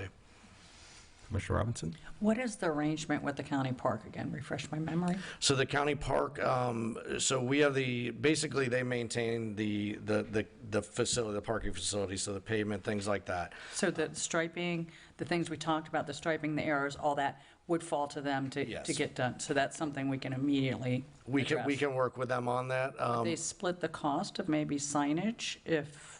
So there's things we can do. So we're actually reviewing the contract right now. We signed a contract. It renews every year. We don't have to bring it forth to an action. It just automatically does that. We have a revenue split with them right now, but there's a lot of different components of that. For example, we can do some technology increases and advancements in that facility and then bill the county for them, it appears. So we're kind of working with our legal staff to see what we can leverage, because obviously we have a lot of great ideas from Julie's study. We maintain the bathroom facility, but when we do certain maintenance, we can bill them up to a certain amount annually. So we're kind of looking at all those ways that we can leverage improvements and not have it on the taxpayers' backs here in St. Pete Beach. Yeah, I think that's the great option. It's just, I've been walked by that beach on a weekend, not necessarily a holiday weekend, but I've seen that beach so packed with people that I'm wondering, from a buy-in, and I know that the hotel, the old Dolphin Resort, they complained all the time about just the overflow and the spill. So my concern is too, what we add to that area as well as, for increased day tripping over there, and what that's, do we have buy-in from the other properties next door to those? And I'll be honest, I don't think the one property that was mentioned, Beach Plaza, is a good idea, because then you got crosswalk you have to build in and the whole bit. I mean, if we're looking at doing something, I would think the better shared agreement would be with Brixmar or the Publix. If they're going to raise up, they're going to increase parking below, so what are they going to do with the front space? Plus it gives, visibility to all the businesses that are there. There's a light already there, there's curb cuts already there, there's a crosswalk already there. So but again, it's what are we trying to do? Are we looking to increase capacity, or are we looking to manage the capacity that we have? And I'd, again, be concerned with the buy-in that we have with the adjacent properties, what they want as well. Yeah, and I agree, and again, that would be a commission decision if we want to increase capacity, and I just want to bring a point for our residents. Staff didn't vet any of these specific areas. Okay. We're kind of landlocked, and there's only so much vacant lots. So certainly in the community meetings, when opportunities came up, Julie's team did show those as possibilities, but it's certainly not something that was vetted by staff and that we're moving forward with rapidly or anything like that. I mean, there's a lot lot of possibilities. If you look at it we're looking at vacant land, any of those. I mean, we have it up and down Corey right now as well, or 75th with the laundry, dry cleaners. We've got other properties. So I think the shared parking agreements are awesome to assist Corey with its overflow. As Mr. Kurzman mentioned, there's definitely room for added growth spots over at Upham. You know, it's fairly significant to help that out over there. So Paso Grill has its own. That's unique, and maybe they do need the counter to just say they're full. Commissioner Marriott? Yeah, thanks, Adam, and thanks, Julie, for the presentation. I think that, you know, what's clear to me after looking at all this is that, you know, we don't need more parking everywhere in the entire city. What we need is more parking in some places at some times. And so, you know, things like the area for the Sunday morning market, we need more parking in those places at those times. And I think we have some really good ideas for staff to pursue along those lines. And so I don't want to completely discount the idea of the shared parking agreements just because there's one that we don't want in one specific spot, because I think there are some others in the area around Corey that can be incredibly valuable for the Sunday morning market and that sort of thing. And I think we also need to keep in mind that when we're doing some of these shared parking agreements, that they aren't necessarily or don't necessarily all have to just be for beach parking, but there's a number of businesses that need customer and employee parking.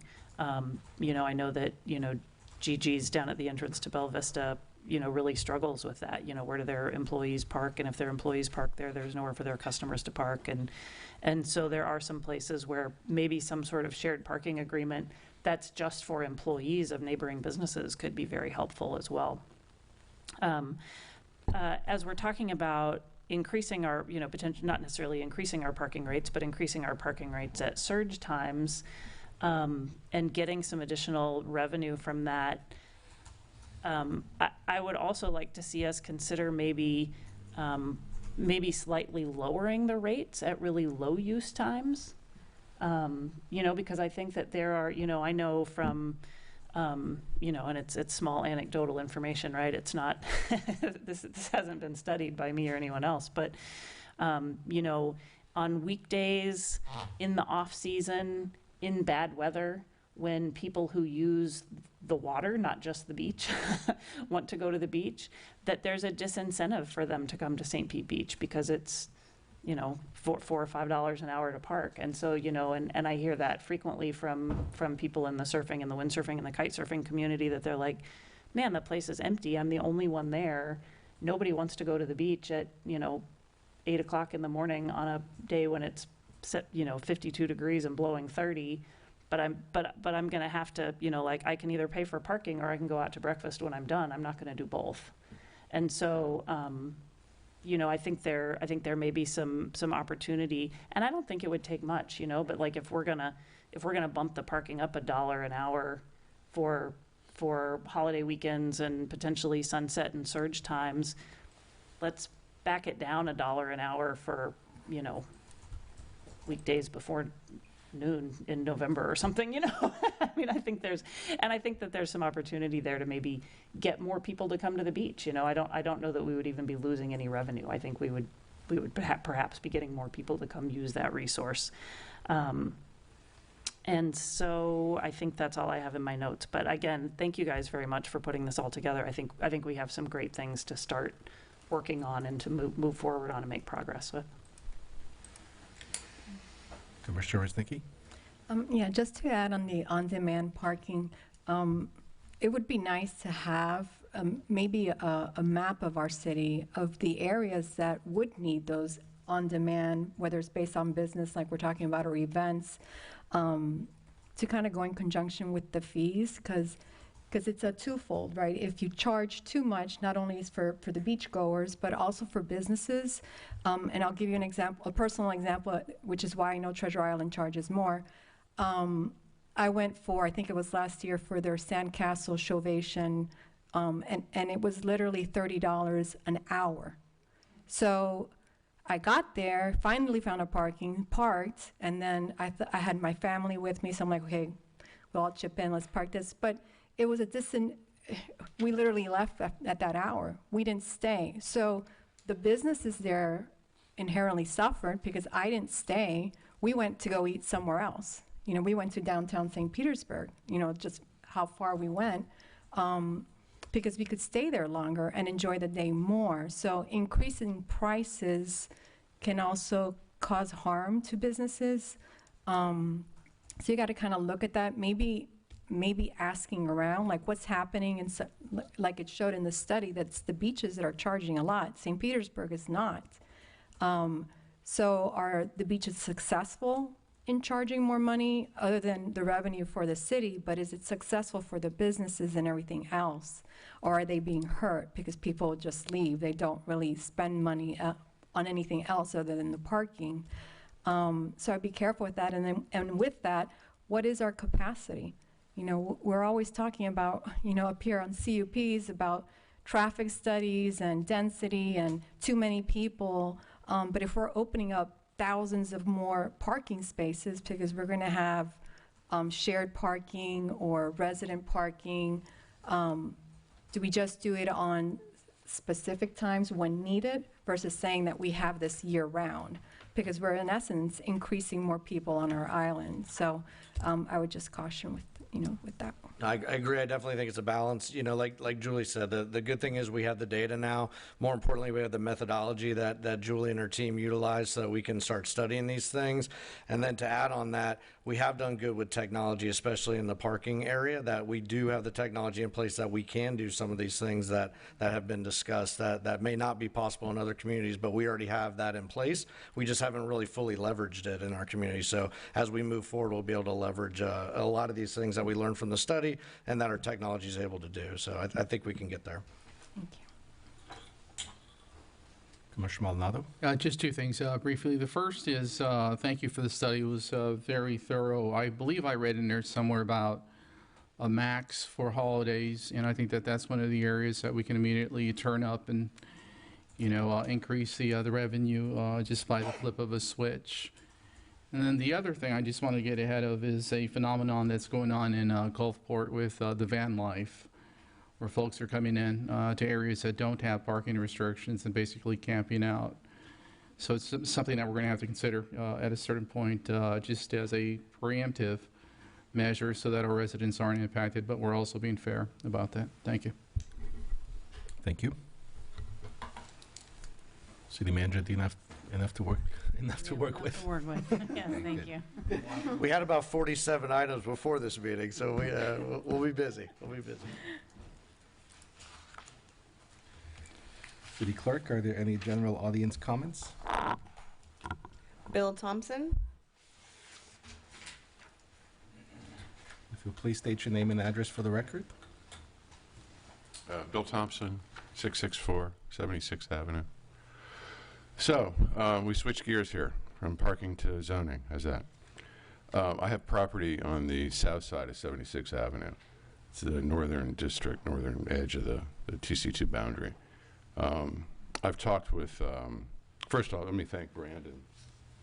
Is he still with us? He hit it out of the park again, as he always does, so did a good job. I've talked with most of my neighbors, and we're all in agreement that we'd like to see residential on both the north side and the south side of 76. It really, I think it was a mistake back in the day to draw that boundary line down the middle of 76. So you've got residential on the north and what's now zoned as commercial on the south. So that ought to be pretty straightforward. And I think Commissioner Marriott nailed it when she said, you know, they'd like to just be able to put back what's on the ground now. So, you know, if you live on 76 on the south side, you know, you're a nonconformist, because we're all nonconforming residential sitting on commercial land. So, and when I met with Brandon several months ago with another neighbor, we said, Brandon, could we just add comma or multifamily residential to the existing zoning? Because that seems to me to just kind of solve the problem. So, and on the assemblage acreage requirement, if you look at that northern block on the western TC2 zoning district, and you net out the 6 townhouses that are on the waterfront of Blind Pass, you add it all up, and you get to maybe like 1.6 something acres.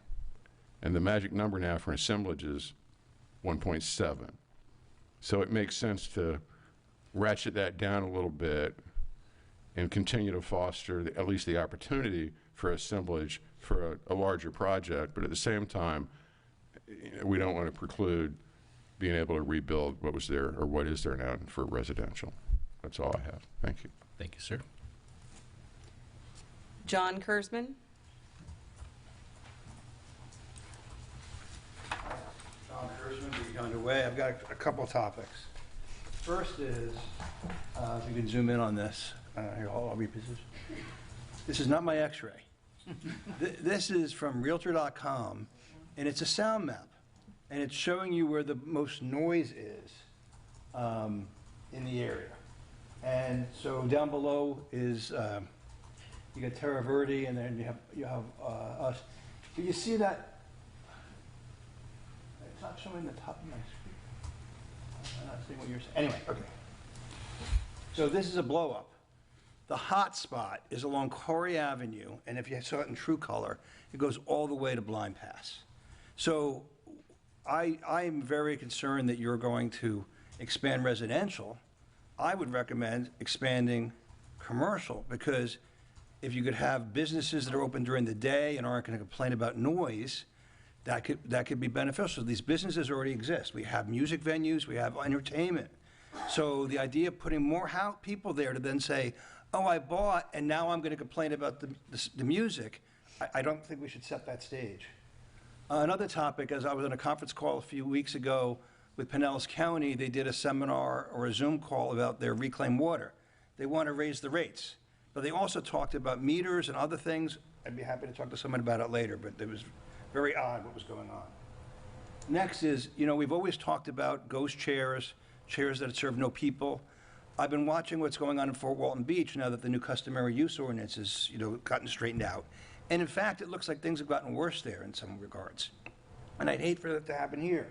So, we've always had signs on properties, like here at the Trade Winds of Serrata or at the end of the zone, but the signs are usually as you're getting onto the beach, not in the beach. And I did some research. I spent a day in a searcher's vault, actually, in a different state. But, they don't even have the surveys in a searcher's vault. This is the official documents. The deeds are there. So when people say, I have a survey that says I own the beach, so great. Anybody could pay someone to do a survey. What you need to look at is the deed, and you need to look at the exceptions. So, for instance, here's a deed, and it says they have, it's a warranty deed, one of the best kind. And it says, hey, the public has rights. And then don't forget, I did this a while back. This was looking at the tax assessor site and how nobody's paying taxes on the sandy beach. They're only paying taxes on the marshland or the hard land. And so we've had talks recently about another business that's just come forward. And so if you look, their land is 125 by 290 on land. And they only have 6,000 square feet afterwards on the marshlands, which if it's 125 feet wide, is only about 50 or so feet into the water, towards the beach. So there's no taxes being paid. And so, people should, I think, be cognizant of that and the whole customer use story. Thank you very much. Thank you, sir.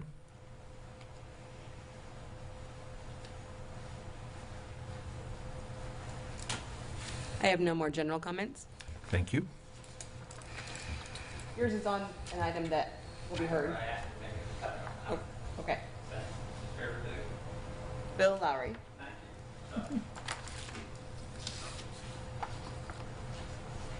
Bill Lowry, 2405 Castro Way. This is on the comment on the school board clubhouse, and I just wanted to make a comment now because I know I don't have any. Well, I see the city managers, what they want to do with and demolish it. I understand that. I don't have any disagreement with any of that problem or any of that. But I would like to point out that, the way this came about, initially the historic board, which I'm a member of, we did approve the demolishing of the shuffleboard clubhouse. Of course, we have no authority to not do that, but in any event. And then it looked like we could save it, and people came and talked about it, and it looked like we could maybe repair it. Went out for bid, and then the bid was pretty high, so now we're back to talking about demolishing it. And I agree with all of that, that I don't think there's an issue particularly with that. And I like the path forward they've talked about. I would point out, though, that there is a possibility that you all should consider. There's a home on 24th Avenue that is 100 years old. The mayor of Pasadena used to live there. The people are going to demolish that house. They're willing to give it away. I brought it up at the city months ago, but then there was some citizens that thought they might want to do that, and that didn't work out. So the timing is right if we can get it to happen. I do know that what it's going to cost to move that, one of the persons got an estimate, is similar to what we have to cover for it, and I really think we should look into that. Time is an issue. They're going to have, that house is going to be demolished, but it wasn't harmed in the storm. It'd be a shame to lose it. It's a win-win situation that we could have that historic house on a city-owned piece of property, so we have some control over it.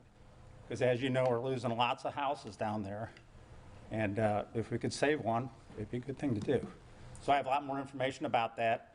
I would just ask that if you can ask the staff to look into that. I've talked to them a little bit about it before, but now the timing is pretty good. May not be, because I don't want to disrupt these people from doing what they want to do, and they've been very generous and nice, but it does not have a demolition permit yet, and it's going to take a while to do that. I have more information that could potentially help us do this, and I just think that would be a good thing for the city to do, to save a house that has such provenance, and it would replace the shuffleboard court clubhouse. It would be bigger, but it would be nicer, and you could put a plaque on that, and it's nothing like the issues you've been talking about tonight with parking and zoning and stuff, but it's one little thing we could save maybe. So that's my comment. Thank you. Thank you, sir. I have no further comments. Thank you. Is there a motion to approve the consent agenda?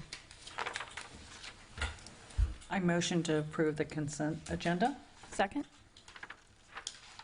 City Clerk, if you please do a roll call. Commissioner Robinson, Yes. Commissioner Ruznicki, Yes. Commissioner Maldonado, Yes. Vice Mayor Marriott, Yes. and Mayor Petrillo. Yes. The motion carries. Next, we have action items. The first one is action item 5A to authorize collaboration with the Tampa Bay Regional Planning Council.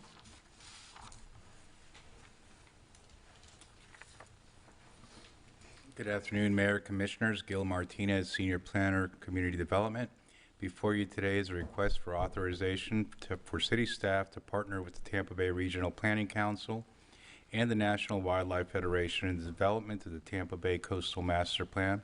This is a 4-year grant-funded regional resiliency initiative. We have representatives from the National Wildlife Federation, Mandy Moore and Katie Mastenbrook, here tonight, who will be providing a presentation on the details of this effort as well as projected outcomes. So if there's any questions or comments after the presentation, I'll be glad to address them. Thank you. Thank you, sir.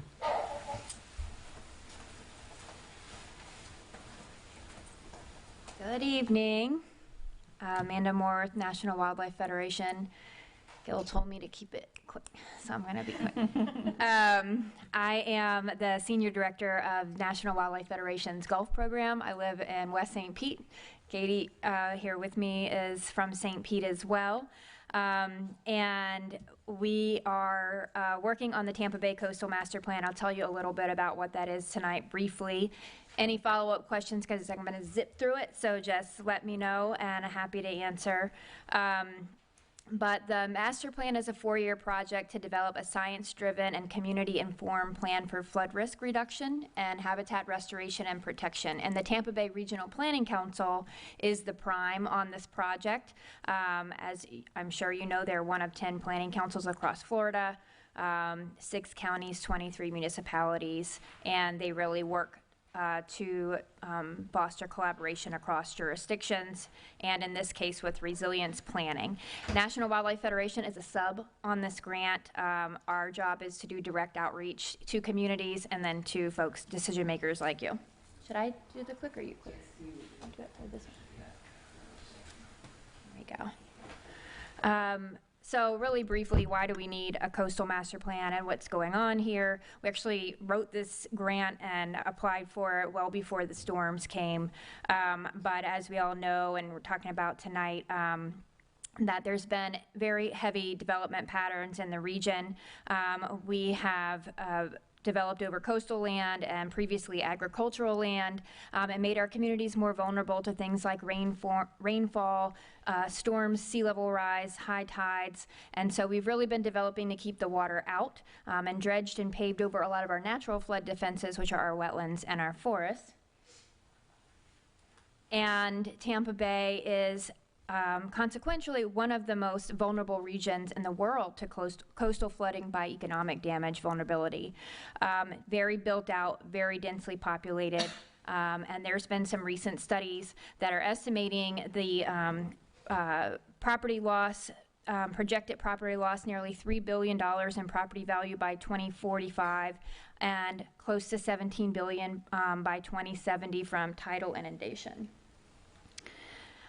The very good news is that we can invest now to help save on adaptation, or invest in adaptation to help our region save money and impacts from disturbances.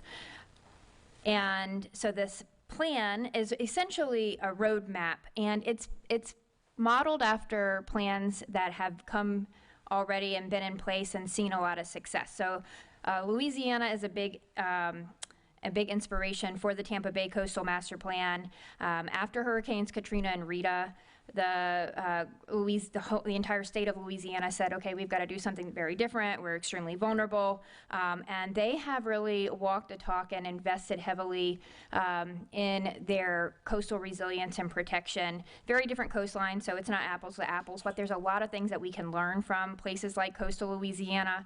Other states have followed suit. Virginia has a coastal master plan. Texas has a coastal master plan. And there's other states as well that have stepped up. And this would be the first master plan in Florida, and we're just looking at a regional level. But in comparison, coastal Louisiana has a little over 1 million people across the entire coast. They're investing about $2 billion a year into coastal restoration and protection. And just this region alone that we're talking about has over 4 million people. So a lot of risk here.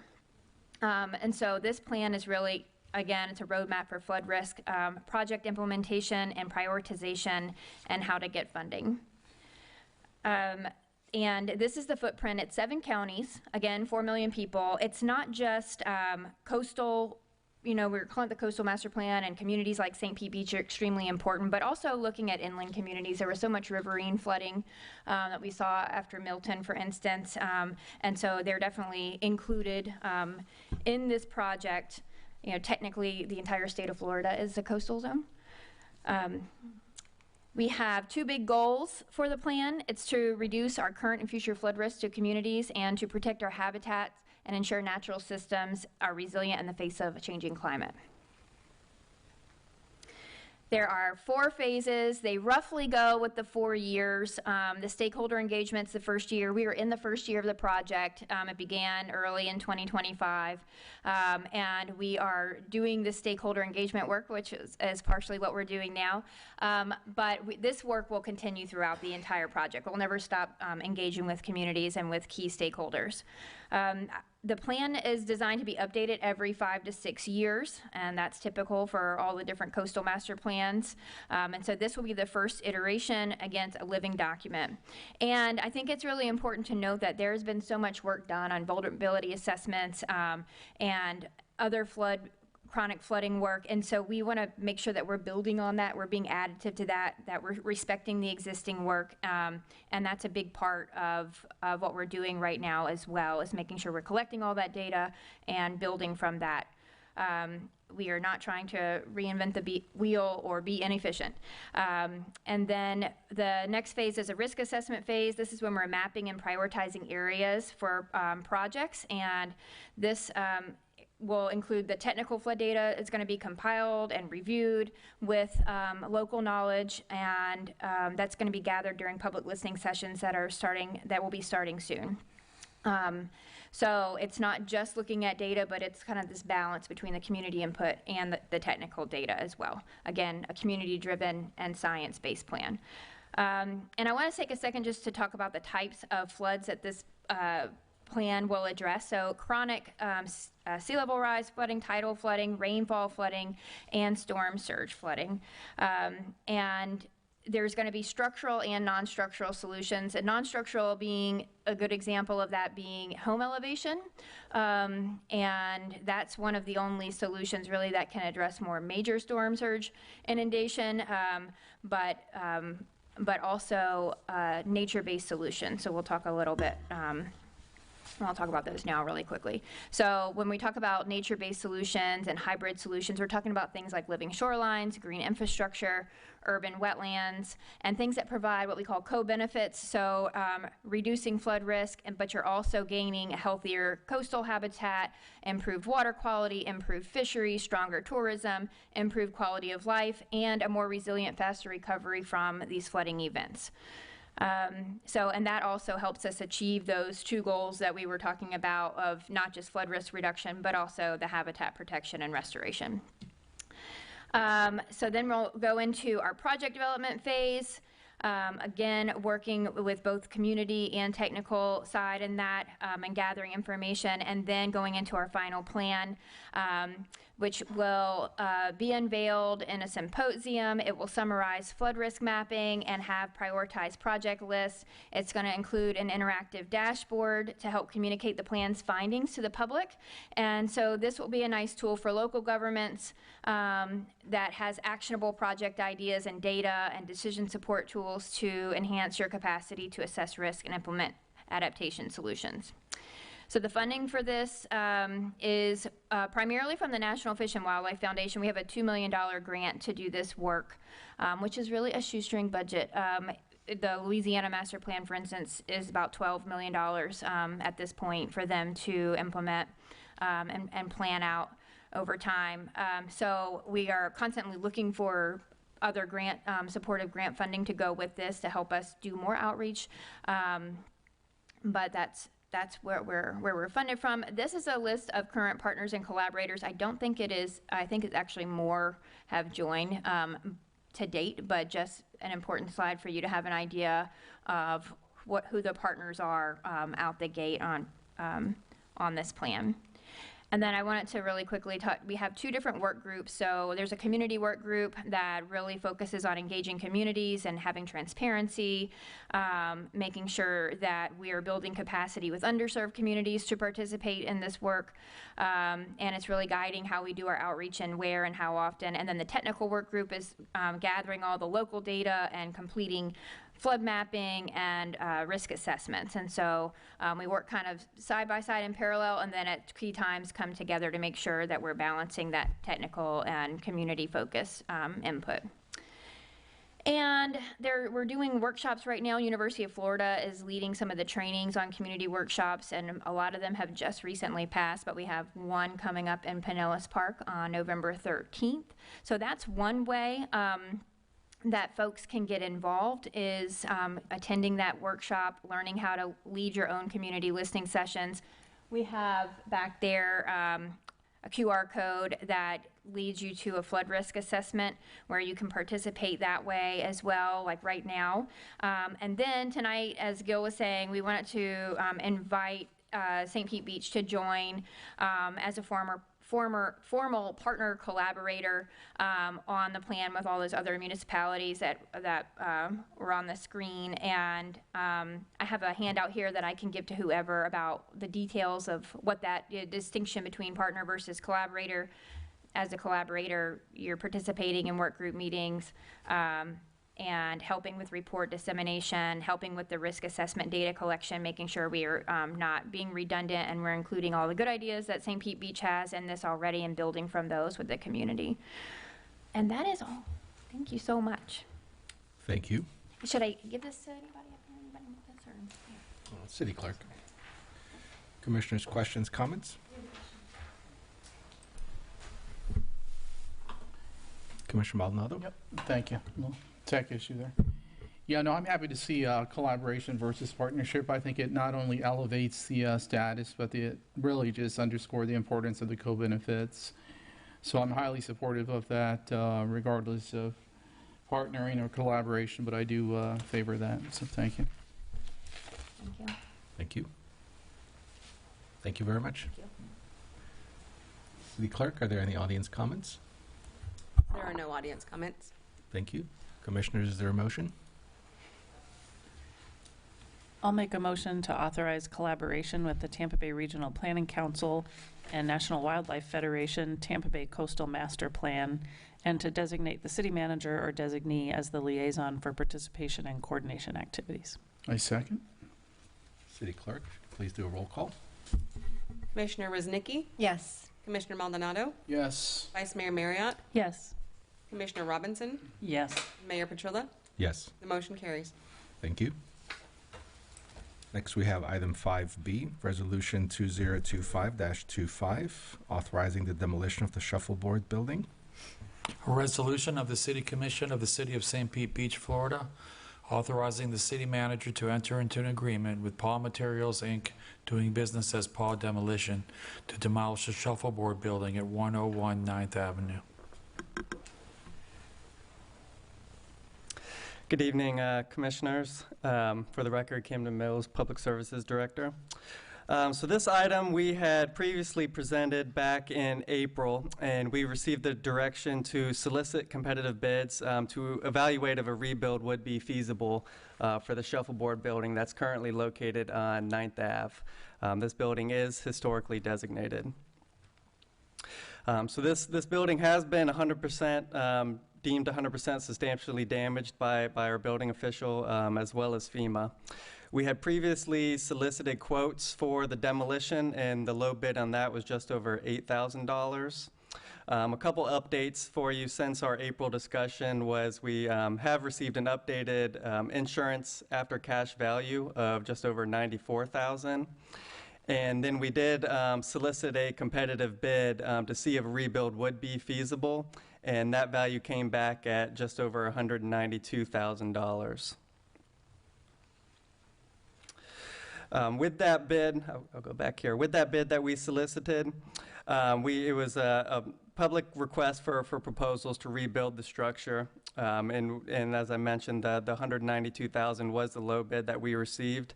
In the scope of that bid, they did recommend structural demolition of several of the building items to be able to rebuild. Previously, our Historic Preservation Board approved the demolition back in January with a 5-0 vote. And since our last discussion in April, FEMA's Environmental and Historic Preservation Review also completed their review of the structure, and they recommended demolition as well. With the request for a proposal that we advertised, we requested full rehabilitation of the clubhouse structure following the hurricane damage, with work to be performed in accordance with all applicable local and FEMA construction standards, as well as historical preservation requirements. That public bid was closed, and as I mentioned, it came back at just over $192,000, and demolition of damaged structural elements would be required as part of the scope with that rebuild. Also listed here on this slide is some of the other components of the scope of work that would be required if we were to rebuild that structure. So tonight we want to seek your direction for a path forward. We're presenting a resolution to authorize the demolition with the low bidder, Paul Demolition Materials. And moving forward, we really want to evaluate facility options for what could be at this location in the future. We would be coordinating with the Shuffleboard Club to see what their facility needs are. We have began some preliminary discussions with them, and it seems like their main concern is being able to just have somewhere where they can store equipment for their shuffleboard. And then we'll also coordinate with our planning and zoning and our historical board for any site requirements if we do bring back a different facility for this area. So with this, we're asking for the authorization for the demolition in order to remove this this public health and safety hazard of the current structure that's out there. And then moving forward, there'll be a community process to see what's the best use for this site and what sort of modification of amenities that would be desired by the community. And with that, I'll open it up to any questions. Thank you. Have you explored Board Member Lowry's suggestion? Not in detail, but we will. Okay. Thank you. Commissioner Maldonado? Yeah, thank you. So, no, I mean, obviously, this is something that's been, going on for some time. We've certainly entertained many options, worked with city staff, and just trying to come to a successful conclusion to save this. And it is what it is. I mean, we have to accept the hard facts that it's just not salvageable and that it's just not cost effective for the city. I do, as Mr. Mayor pointed out, want to circle back to Bill Lowry's comments on a potential donor property, work with the city on that if possible or even feasible. He did mention the high rate of demolitions that we're starting to see of historic homes, and we have at least 2 that were not damaged by the storm. That could be potential fills for this. So no, it's with a heavy heart that I see this, that it's going to go, and there certainly is a lot of district interest as well as community interest. I've heard from folks, just expressing the sadness that we're going to lose another historic building, but it sounds like there may be a silver lining in this, so let's pursue that. So thank you. Thank you. Commissioner Robinson? I feel the same as Commissioner Maldonado, and I would like to see, we obviously do have to do the demo on it, but I would like to see if we can save another home and put it in that position, a historic home. That would be great and serve 2 purposes. I don't know if that's, what the cost will be, but if you can get back with us on that, that would be great. Yes, we'll look into that. Commissioner Resnicki? I want to say I do agree with both commissioners about the potential of bringing something there. The loss of a lot of historic homes, it's happening in many other areas as well, in other districts. I didn't know about that home that Mr. Lowry brought to us or to our attention, but we got to move fast. Is my problem, right? Or I think it's the community problem, involving the community, and I hate to put a task to Commissioner Maldonado, but your community the most, is to really know, is that something that the community would want? I know the community is strong, historical, would they want to save this home? And if that's the case, how fast can we go? Legally, can we bring this home and place it on a park? I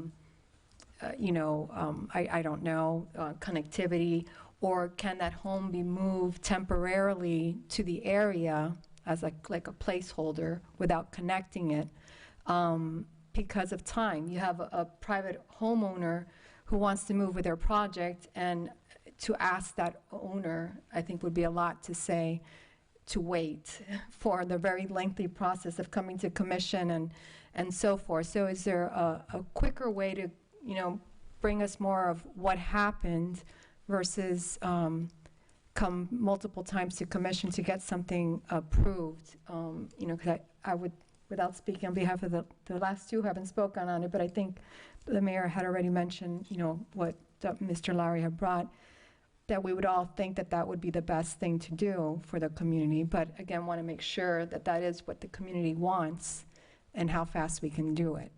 And again, maybe just a placeholder, because why not? You'd be moving a house and putting it in a place. Can we do it? It's like storing it, because of time frame. I don't know the legalness of it, but I'm just throwing out an idea. I think we should explore with the owner what their timeline is and what their contribution is. The public services is gonna have to look at site plan prep. Mm-hmm. And I would estimate the price tag is gonna be pretty large, so we'll try to do some estimates and see if that's what you want to invest in. Yeah, I would say that we've at least socialized it informally with vacant lots. There are folks that are willing to temporarily store this there, even if it's not to keep it within the city. We're meeting with some folks from various organizations that would also be interested in salvaging this 100-year-old home. That would be a shame to see. But as the city manager said, what we don't want to do is penalize the folks that are donating this and slow down the process. I think first and foremost, we would do a disservice to them. But we have to look at the greater picture within reason. You know, obviously, if it's at the same cost of restoring this, which I doubt, then it may not even be a conversation starter. But there have been different things socialized, a lot of synergy within the community. So thank you. City Clerk, are there any audience comments? There are no audience comments. Thank you. Commissioners, is there a motion? I motion to approve Resolution 2025-25. Second? City Clerk, if you please do a roll call. Commissioner Maldonado, Yes. Vice Mayor Marriott, Yes. Commissioner Robinson, Yes. Commissioner Ruznicki, Yes. and Mayor Petrilla. Yes. The motion carries. Thank you. Next, we have item 5C, Resolution 2025-26. A resolution of the City of St. Pete Beach designating the city manager or designee as the administrative authority responsible for receiving, reviewing, and processing plat or replat submittals, as well as approving with conditions, or denying plat or replat submittals, as required by laws of Florida 2025-164, providing for severability, scrivener's errors, construction, and an effective date and expiration date. Thank you. Commission, this is a resolution that's required by state statute that became effective on July 1st of 2025 and requires us to appoint someone to administratively review, approve, or deny plat and replat applications. The House Bill or Senate Bill 784, which became this Laws of Florida 2025-164, also states that there shall be no public hearings involved by the City Commission. We have to review them and either approve, deny, or request changes within 7 days of receipt of a plat application. You may remember there was a Serrata plat application that came before the City Commission. We asked for some changes, some lines to be straightened and moved. Those were all changed and moved, and that plat has been submitted now. So we're within the 7-day time frame that the state statute requires us to appoint someone and to make a decision. So this resolution would do that and would appoint the city manager, who would work with city staff to make sure that the plat applications are reviewed for compliance with the city code as well as the state statutes. So we really don't have a choice in this one, unfortunately. We certainly want to thank the state of Florida for once again infringing on home rule, and particularly I like the not even allowing public discourse. That is my absolute favorite, because we certainly don't need to hear from the public ever. I have Anything that affects the public. I have copies of the bill too, so you can keep them in your files on home rule intrusions. There you go. I have a list that I keep. Commissioner Ruznicki, did you have a comment? Yeah, it's good. This is very concerning for me, and I just want to know legally, what can a city do somehow? I'm understanding we can't have public comment, right? But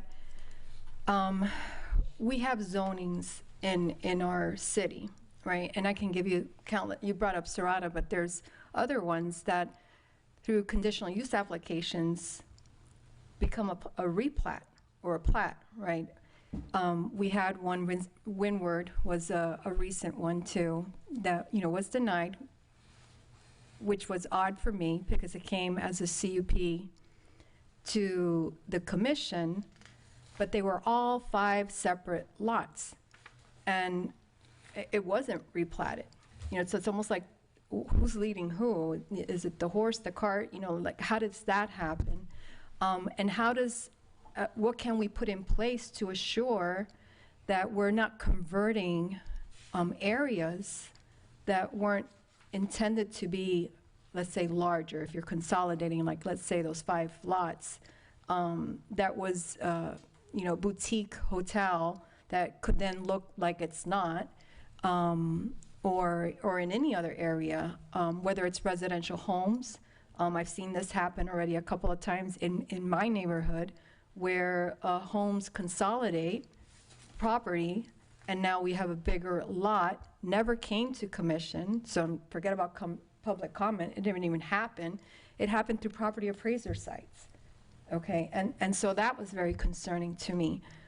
So even though this is big, we've had issues already in the city on plats and replats, and I don't still quite understand how we can get a better hold of it, because the people who are putting or consolidating these lots together are making the decision. You know, even though we might have a vision or look of our city, we don't seem to have a control. So I'm just very concerned that, you know, we're not going to be able to, not the commission, not the public, no one's going to be able to say anything. You know, so there has to be something that we can put in place as a city to be able to manage that. Not that I don't think the city manager wouldn't be listening, but, you know, I hate to say city managers come and go, right? But you're not going anywhere, Francis. But you know, if you go, we don't know the next person. We're not all going to be here. So how do we manage that? You know. So a couple questions for the city attorney. Is there anything preventing the commission from asking the city manager to notify us whenever such a request is received? No, that's permissible. As long as we're doing the notice ourselves and not requiring the applicant to do notice, that's permissible. Oh, just an email. Second, is there anything preventing the city commission asking the city manager or staff to maintain a list on our city website of any such notices and requests? So No, that would be permissible as well. Okay. Is there anything preventing the public from communicating with their commissioner or mayors about their feelings, thoughts on these? No, that's permissible as well. And are there any issues with the commissioners having a conversation with the city staff and the city manager in particular about such requests? Yep, I think you're supposed to go to the city manager under the charter, so you would question the city manager and she would bring in her designees to help answer any questions. Okay.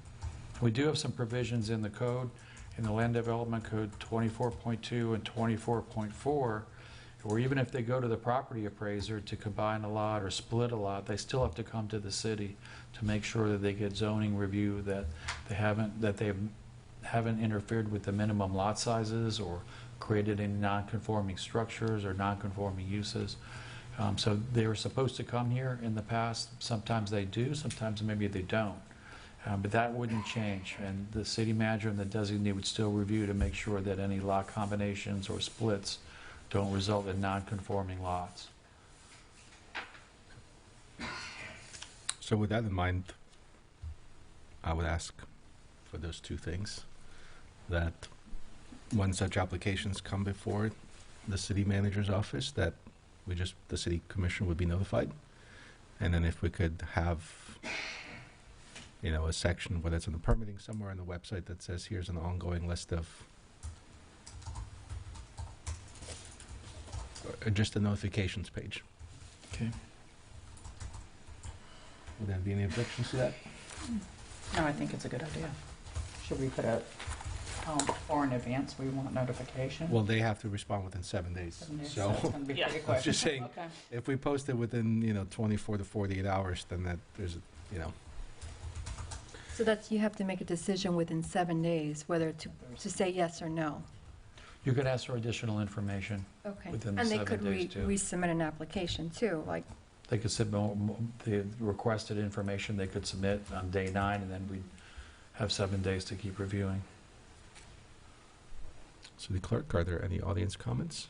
There are no audience comments. Thank you. Commissioners, is there a motion? Yeah, I make the motion to approve Resolution 2025-2 26, designation and administrative authority to oversee plat and replat applications with amendments. Is that correct? We're doing with amendments? Well, there's no real amendments, they're just instruction to the Okay, staff. with instructions to To the staff, notify. so, okay. Second? City Clerk, if you please, do a roll call. Vice Mayor Marriott, Yes. Commissioner Robinson, Yes. Commissioner Ruznicki, Yes. Commissioner Maldonado, Yes. Mayor Petrilla. Yes. The motion carries. Thank you. Next, we have item 5D, acceptance of the Substantial Damage Administration Procedures Plan.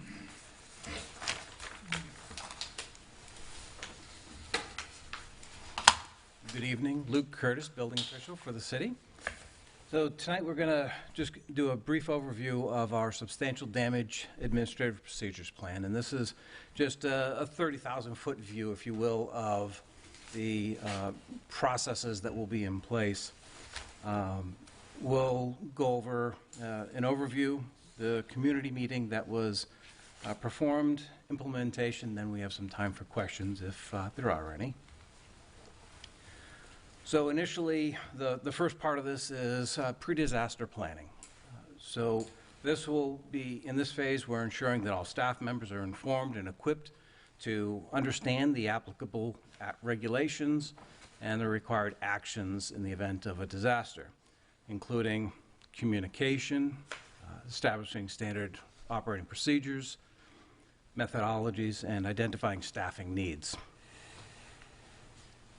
And then there's the immediate coordination post-disaster.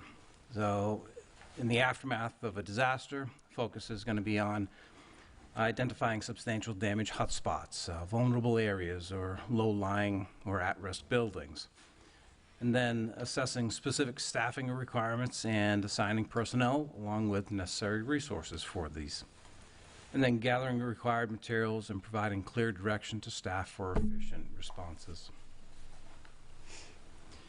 And then damage assessments and determinations. So conducting the initial damage assessment, this is a critical phase where it's the initial damage assessment to basically do what's called a windshield evaluation.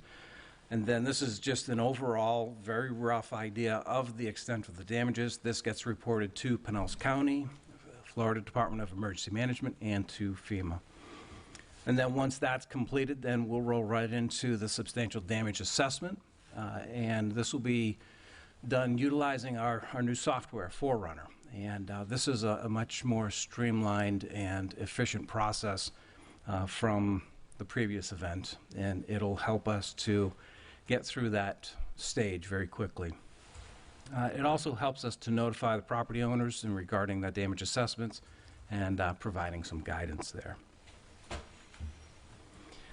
Reintegration and recovery. So this is, at this stage, we'll be managing appeals to the substantial damage assessments, accepting and processing permits, applications for repairs, reviews, and issuance, and then assisting property owners in the accessing of recovery sources, and including funding opportunities.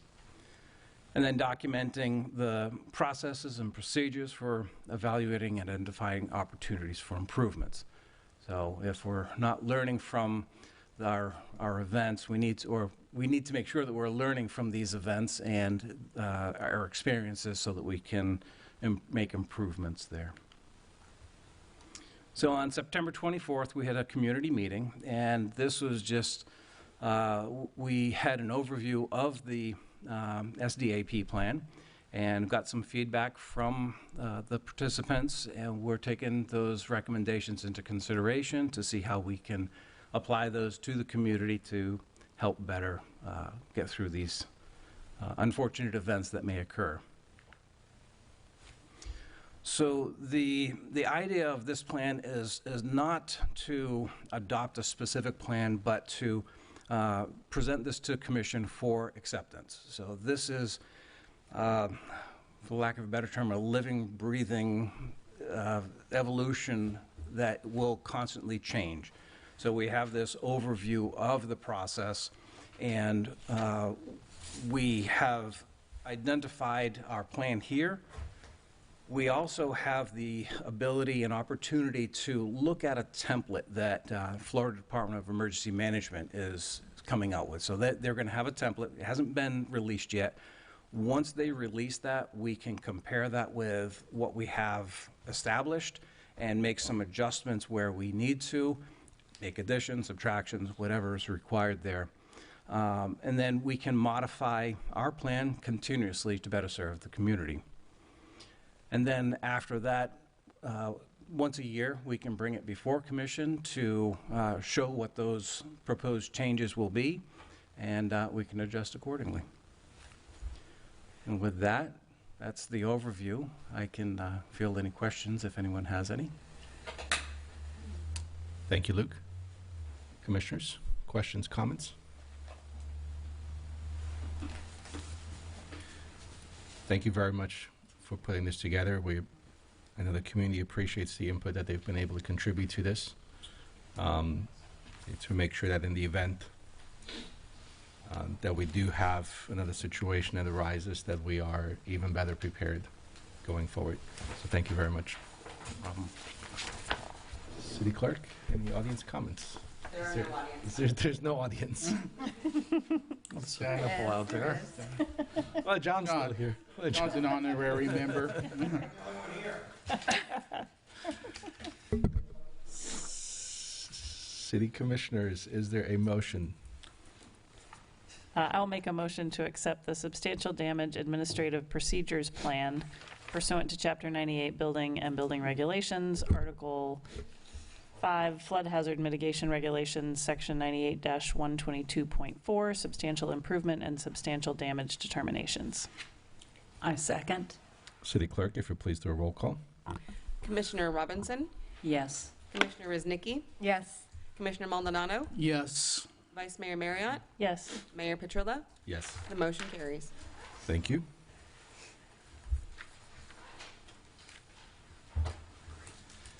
Next, we have items for discussion. Commissioner Maldonado, you're up first, please.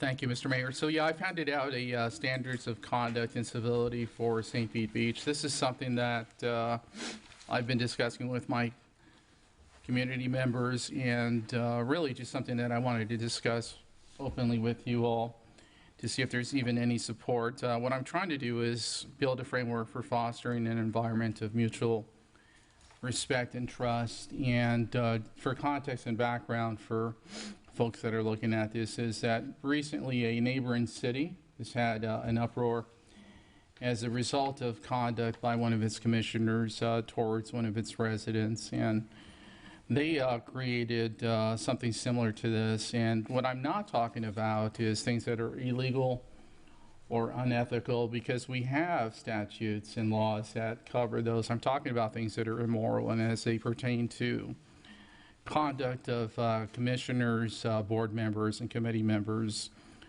as they're sitting here on the dais, you know, just my expectation is that we would treat each other with respect, that we would try to uphold and to exhibit behaviors that we hope that our citizens and our residents would model, and just to kind of stir really just a positive environment so that it does encourage discourse and discussions without lacking respect for one another. So I'd like to see how folks feel about that.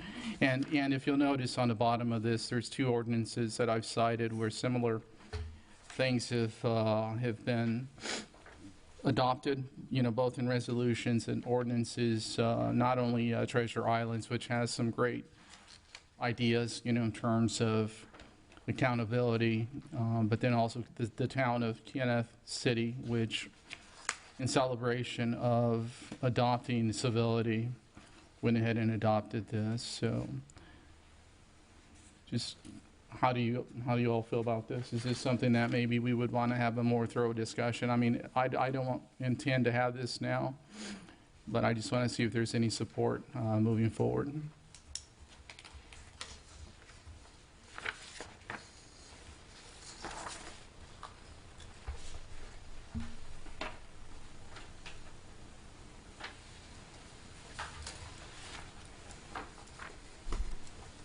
And maybe even get some comments from our city attorney, who coincidentally has written several of these for other counties, so. Just a little bit of expansion of the Pledge of Civility. Can be adopted as. Didn't see your light. Commissioner Marriott. So I think this is worth, I think it is worth a discussion, and I appreciate you going to the trouble to assemble this all for us. I think that we can always do better. And, you know, even though we're in a small town and, you know, there's not a big audience here tonight, we are still in the public view. And I think that our behavior does matter.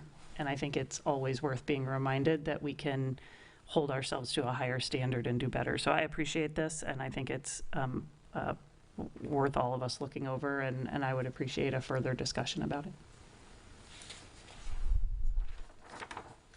Commissioner Resnicki? And I would agree. You know, you just nicely put this together, but I like to read stuff, so I like to, you know, look at what Kenneth City is doing, and I do know what happened over in Treasure Island. Maybe that's why they're enforcing it per se, or codifying it somehow, which I don't think should be necessary to go to that extent, but would like to read on it, and maybe, you know, if the city attorney could get, you mentioned you might have written for other cities, but other examples of what's out there, you know, it's worth looking into. Thank you. So an opportunity to read the 12, 14 pages that we have here. Yeah, it's a brief summary, but I just wanted to put it out there for discussion, let you all do a little bit more independent research, and then obviously, you know, just try again to just spur mutual trust and respect, not only with this commission, but even moving forward. So thank you. Thank you, sir. I think it's a good idea as well. I think we talked a ways back about ethics as well, doing something, so maybe that can get included in here too. The Treasure Island has a section in there on ethics you could take a look at. I saw that briefly, so. Thank you. Commissioner. Before we move on, just could I get a sense of urgency from the commission? I don't know how long it would take, but I mean, I know everything's homework, but I don't know. Early next year? Right. We only have I mean, two we meetings. have 2 meetings, I know. So January? Yeah. Yeah. Okay, thank you. Commissioner Marriott, you had one item? Yes, so I wanted to see how everyone else felt about contemplating the idea of having the city staff or the community development department have some sort of more formal economic development arm. This has come to mind. I think the thing that got me started thinking about it is some folks in my neighborhood who, you know, over the year following the hurricane, you know, it took forever to get building permits, and they finally got permits, and they finally got their house fixed, and they moved back in, and they commented to me, and this was a few months ago before the post office opened, so this isn't completely up-to-date information, but they commented to me that, gosh, you know, like, we were so excited to come back and move back into our house, but now it doesn't feel like the same place that it was, you know, and particularly in my neighborhood, you know, Vito and Michael's is closed, the St. John's didn't open up the school, the post office didn't open, you know, Willie's isn't open, Woody's isn't open, and, you know, and saying, you know, it doesn't even feel like the same place, you know, what's going to happen? What's the city do? Is the city going to do anything about it? And I said, well, I don't, you know, the city can't compel people to come back and open businesses, or, you know, compel landlords to fix buildings. But I did start thinking about the fact that, you know, I think there is some room for the city to be a bit more proactive in being available to give better information when people come into the city looking to start a business. And certainly the Chamber of Commerce fills some of that need, but not all of it. And, you know, the Tampa Bay Beaches Chamber of Commerce goes all the way to Clearwater. They're not really St. Pete Beach, you know, solely St. Pete Beach focused. And, you know, I think that the general consensus of the residents is that one of the things that they love about St. Pete Beach is that we have a lot of independent, you know, unique independent businesses and mom and pop and family businesses. And I think that we keep those by having really good information for those small business owners when they want to try to start a business or get a business back open, or they have some concept, or you know. And so I think that having the ability to have the city be a bit more proactive in filling the role of knowing, you know, what parcels of land are available for sale, what landowners would you know, have come to the city and said, you know, what should I do with this parcel of land, which has started happening since the hurricane, and being a bit more proactive in a conduit to try to, you know, link those things together so that we can encourage more of the kind of businesses that the people in St. Pete Beach want. And so, you know, I brought this up just to kind of get a feeling for how the rest of you feel about that, about if that's something that in the future, maybe by the time we get to next year's budget cycle, that we want to be contemplating having there be a staff member or some more formal way to have the city have a little bit more of an economic development arm. Do you remember one time, didn't we, and maybe Mayor, you remember, because I think I could have sworn I remember talk about it prior. I don't have businesses in my neighborhood, so I think this is when I was not even president at the Don Cesar, but I remember hearing a prior city manager talking about how to bring or draw businesses to empty lots, and because I remember, you know, now when the conversation came about using the lots where the Christmas store used to be, you know, and how we can draw business, Winn-Dixie and all that. Did we have a group before doing something? I don't know if anybody here remembers, and I know you guys weren't here, but I remember something of that. I don't recall there ever being any, I mean, nothing official. Maybe someone, and I know our community development director might not, but someone might remember, because I do remember Michelle Gonzalez, I mean, I'm just throwing out names, but they actively doing something to try to draw. I think there was some talk about there might be things that could be done, but I don't think there was ever a. So I don't know what we need. Like, I don't know, staffing, do you need additional? Because I know they were using within the same staff. Yeah. I know something was going on, but I don't know if it was additional. I think that, you know, Laura, the city manager, would probably have a better idea of exactly what's required in the way of staffing. I mean, I think from my mind, it would just be somebody who can be a little bit more proactive about, you know, people reaching out to the city and looking for information, and then maybe having somebody from the city able to follow up and be like, hey, what are you really trying to do here? How can we try to make this work, or be upfront that it's not going to work, you know? One or the other, yeah. Mm-hmm. Well, part of that might be grants, maybe seeking opportunities through grants, you know, working with the chambers, just put the weight of effort across the bow, not just on the city staff. I don't know how much bandwidth we have to absorb any more of these new incentives, but there may be resources already out there that we're just not tapping into. Maybe a great thing to bring up tomorrow during the chamber meeting. So I haven't, in reviewing the documents of the city in the last several years, I haven't seen any remnants of a sophisticated economic development strategic plan. Those do exist, especially in larger cities. And you're seeing probably some activities that fall in the economic development category. For example, Laura is carrying the CRA concept. That is something typically your economic development manager would be working on. You're mentioning things like buzzwords or opportunity sites. The city literally maps on a GPS sites that we want to, that fit into our long-term planning, or possibly city purchasing for park development. They take the oversight, especially on small business development, which they typically need more help. Some cities that have funding, you start to get creative, like if parking starts to generate funding and you want that win-win for business and parking, you create small business grants. I mean, there's all sorts of creative ideas. But I've been seeing some piecemealing together of these ideas, and Laura's carrying the CRA concept right now.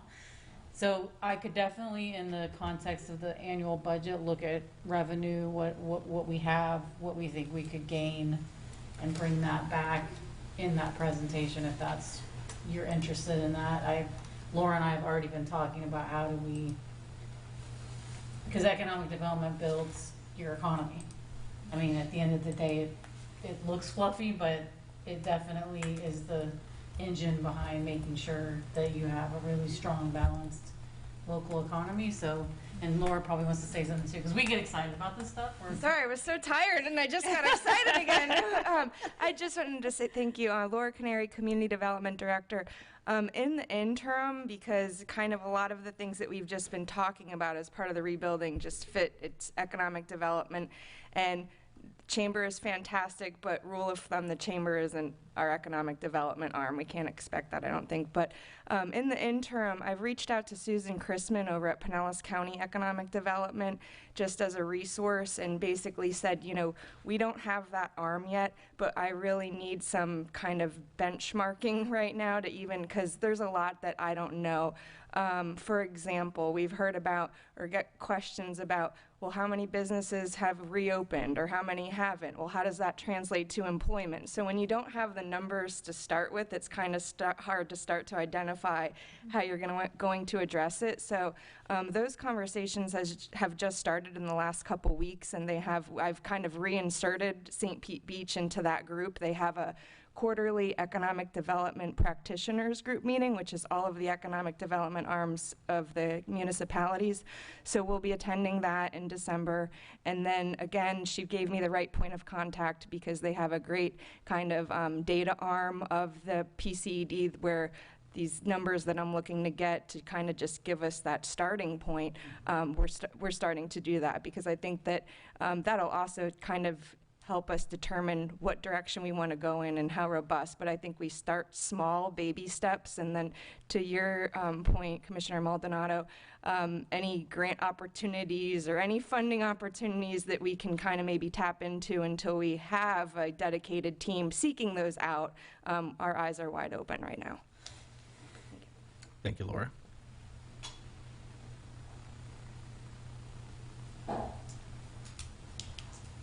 All right.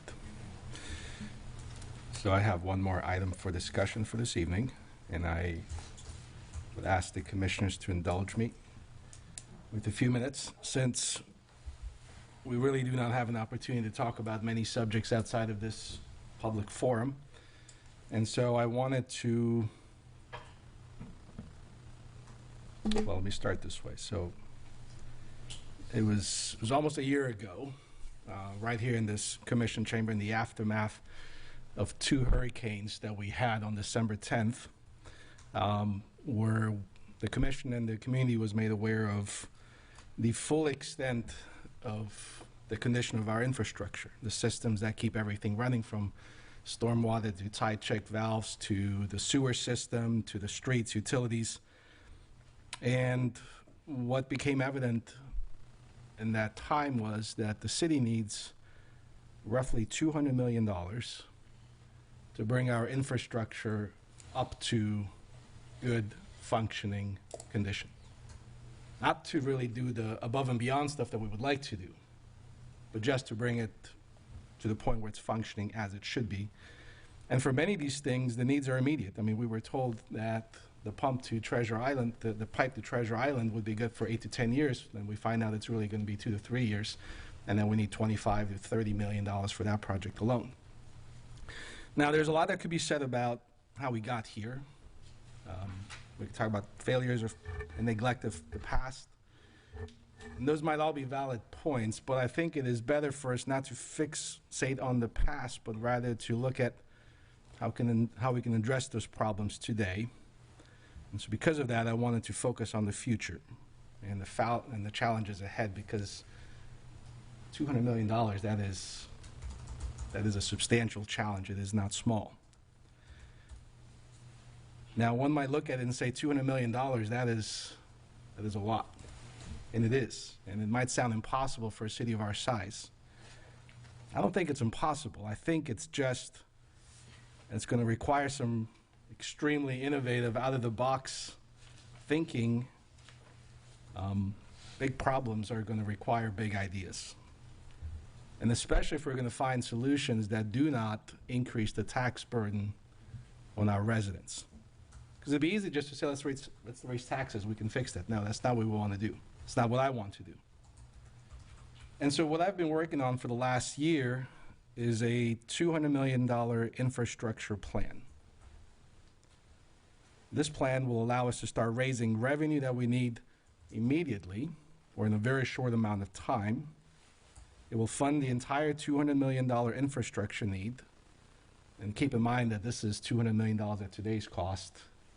What is it going to be with inflation and rising construction costs in 5 years and 10 years?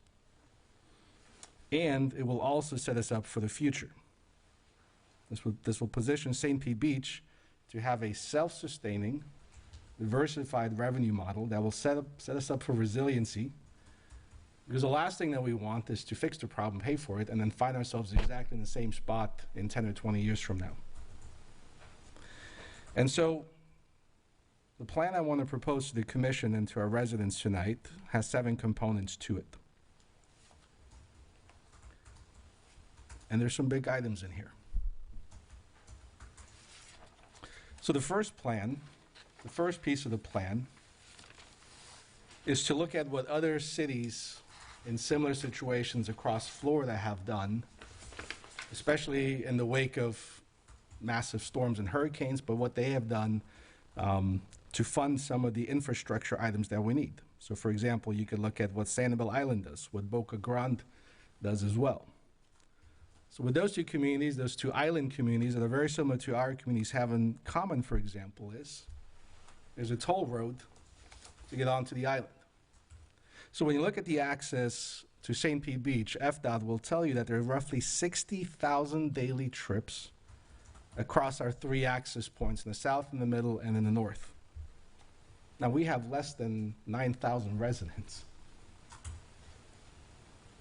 I don't think it's our residents driving back and forth 7, 8 times each.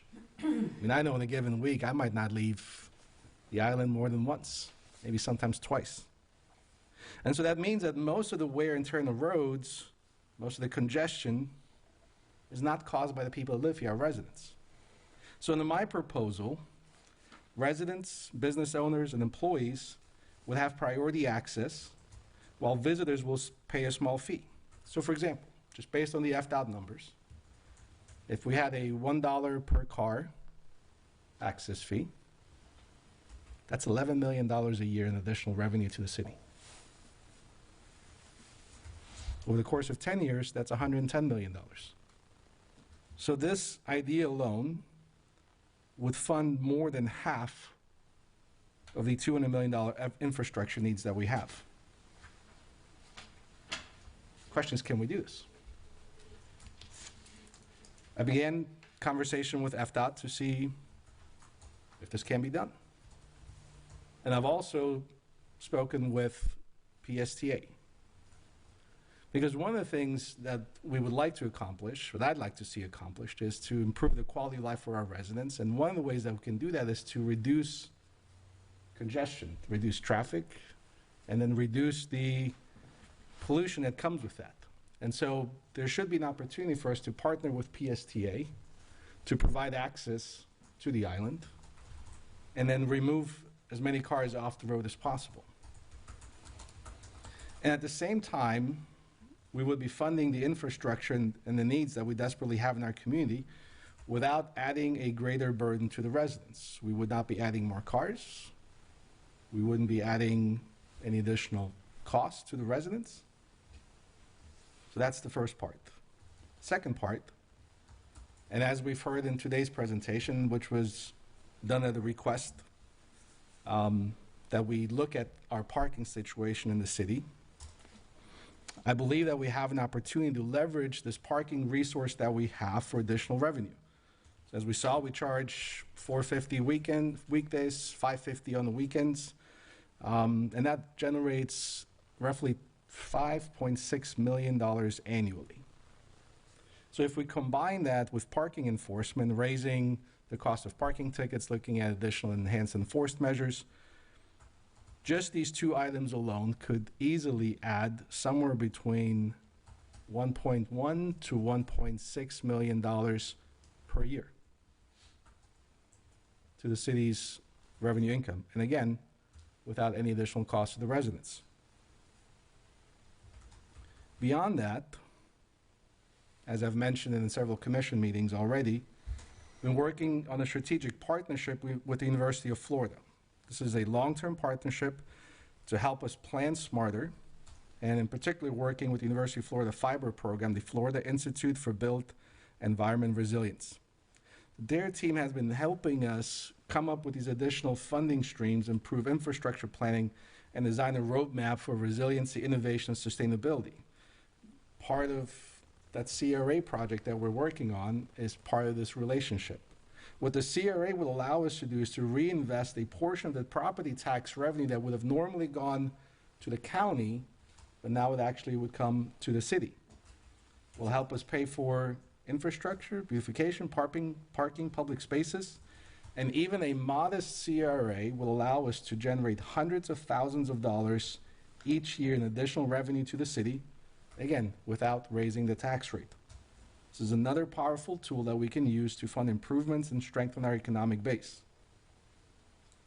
Also, in the partnership with the University of Florida, we're working with their School of Law to assess some model ordinances, some very unique ideas on how we can, for example, one of the ideas is to explore a parking assessment for commercial properties. As we looked, it's 60,000 cars a day. It's less than 9,000 residents, right? When you look at where the impact on the roads and the infrastructure comes, it's generally now from our residents. We have 7,300 commercial parking spaces citywide, and even a modest amount would raise significant revenue, and that could be entirely dedicated to roads and infrastructure. Fifth item. So we've been working on, and I think we need to do more work on this, and I'm happy to see the progress, just like with the resolution that we had earlier today, is to pursue additional state and federal grant funding. So we brought in a federal lobbyist, we have our state lobbyist, and we have the partnerships with our state representative. For example, Linda Cheney was just here last week to present us with a $3 million check. This was the second check. The first one was for $2 million. So in that partnership, we've been able to offset nearly 50% of the cost of the new Paso Grill fire station. And so another area that we can increase revenue or increase the bottom line that the city has to work with for infrastructure needs is to pursue additional grant funding opportunities at both the state and the federal level, as well as private grants that are available. So for example, there are private grants that could be used to acquire land for city parks. The point of all of these is that it frees up money that can then be spent on infrastructure. The next item, sixth one, is the tourist development tax that Pinellas County collects. And we have seen for years how St. Pete Beach contributes every year tens of thousands of dollars in tourist development tax. We're the second largest contributor in the county, and even though the number one city has 35 times more population than we do, and we're just a couple $1 million behind them. And so I've been working for the last 2 years to get some of that TRD money back. We've already had some success with the beach renourishment that the county is now paying for from the TRT dollars that we're taking from St. Pete Beach. And now we're working on a plan to recapture more of that TRD money for capital projects right here in St. Pete Beach, where they belong. And then lastly, and this should be coming back at one of the future commission meetings here very shortly, as we're working on the parking study, we're also working on a fee study to make sure that we update our outdated fees, like the impact fees, which haven't been adjusted in years. This is something I've asked the previous city manager for, and the previous city manager before that. And so I'm happy to say that we finally have staff who's willing to take a look at it and take a look at our fees and make sure that they reflect the real cost and that they are aligned with our city's long-term needs. So my goal with this plan is not just to fix the financial challenges that we have today, but to position ourselves for the future. It's important that the city has a self-sustaining, diversified revenue model that does not rely on raising taxes on homeowners to stay afloat. I think with this, St. Pete Beach could be a model of innovation that other cities look at and say, okay, what are they doing? How are they managing to do this? Maybe we could look at it, because I don't want to just patch holes. What I want to do is I want to build a foundation that we can have that gives us just a more resilient future. So I think there's a way that we can meet our $200 million challenge. We can fix the sewers, modernize the stormwater system, improve our roads, improve the reclaimed water system. And I think there's a way to do it without raising taxes on our residents. And so this is the plan that I would like to bring before the commission for discussion, and hope that we can move this forward. Thank you.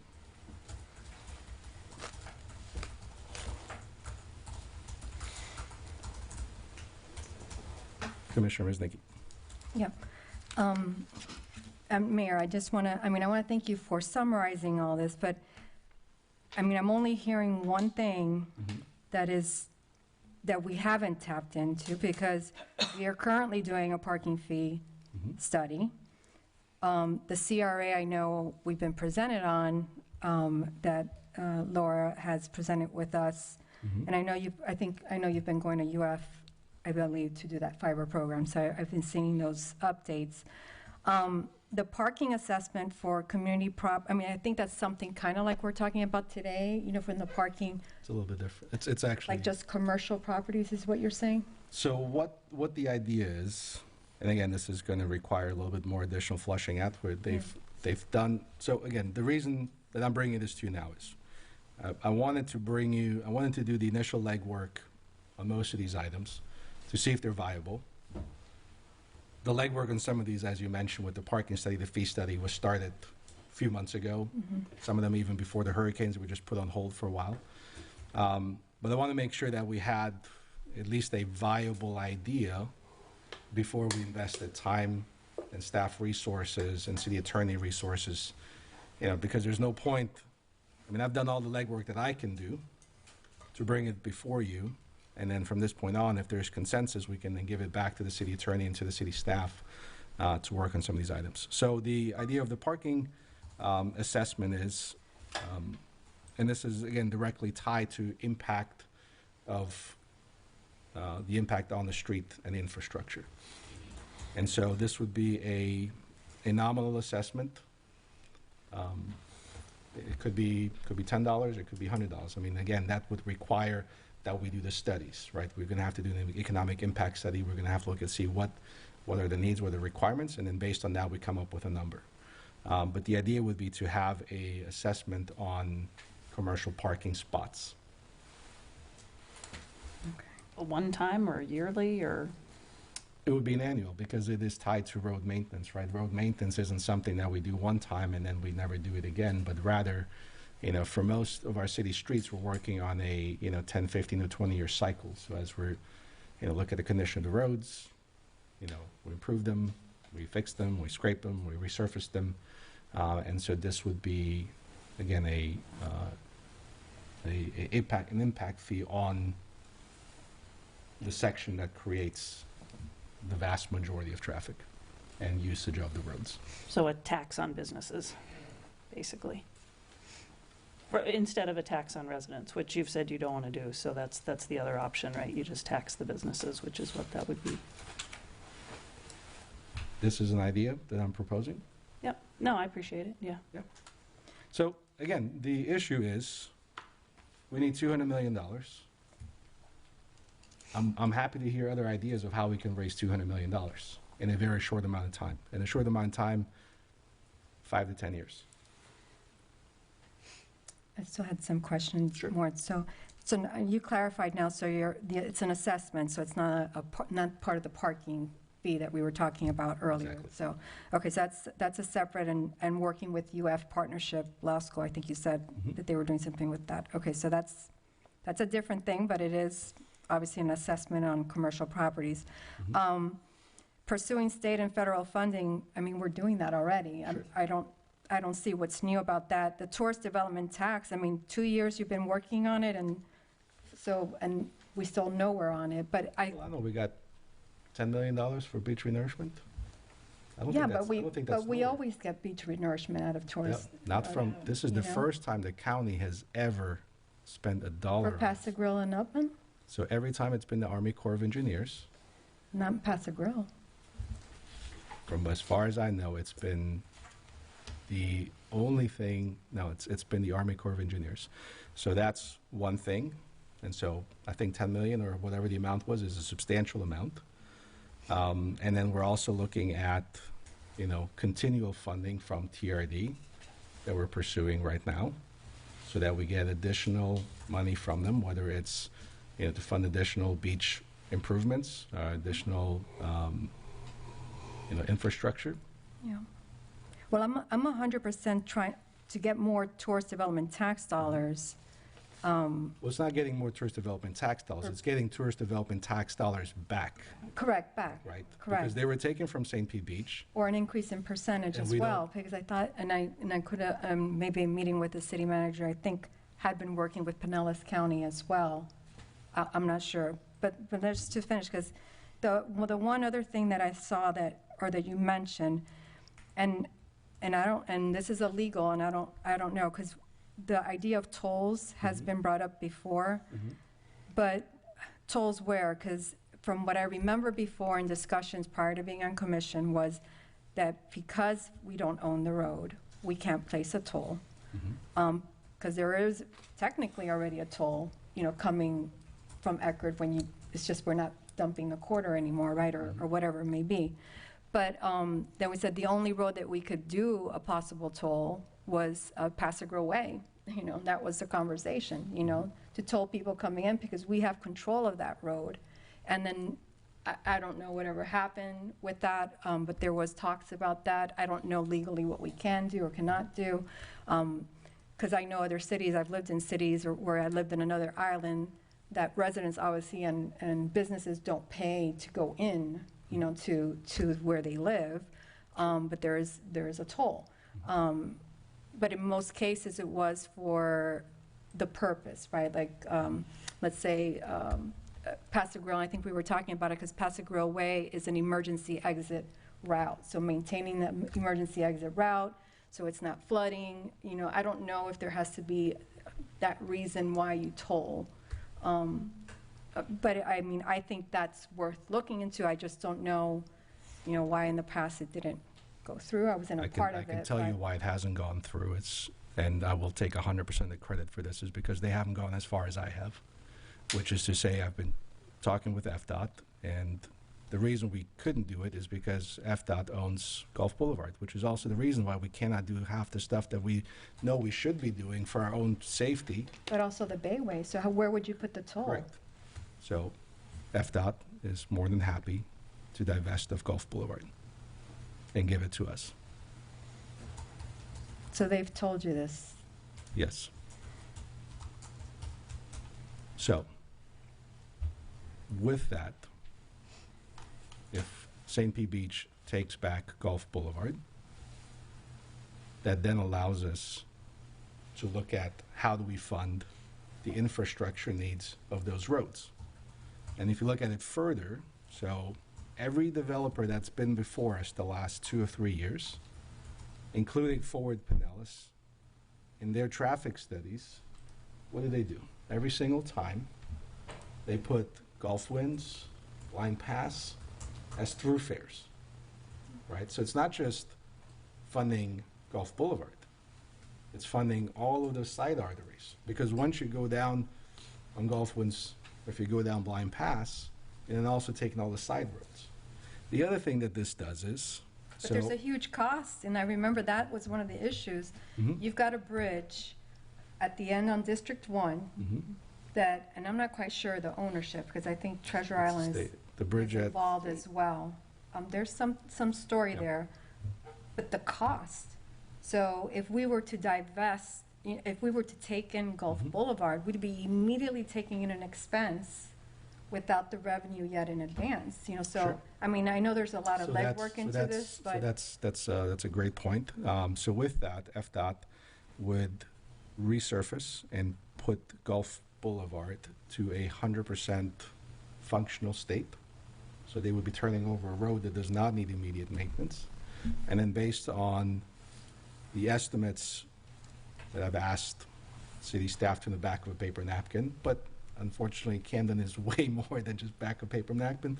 It's somewhere less than $900,000 a year in projected maintenance. And so we look at it as a net $10 million in revenue. So if we have $11 million coming in from $1 a car, minus, let's say, $1 million for maintenance on Gulf Boulevard. And so this is where this plan goes even further.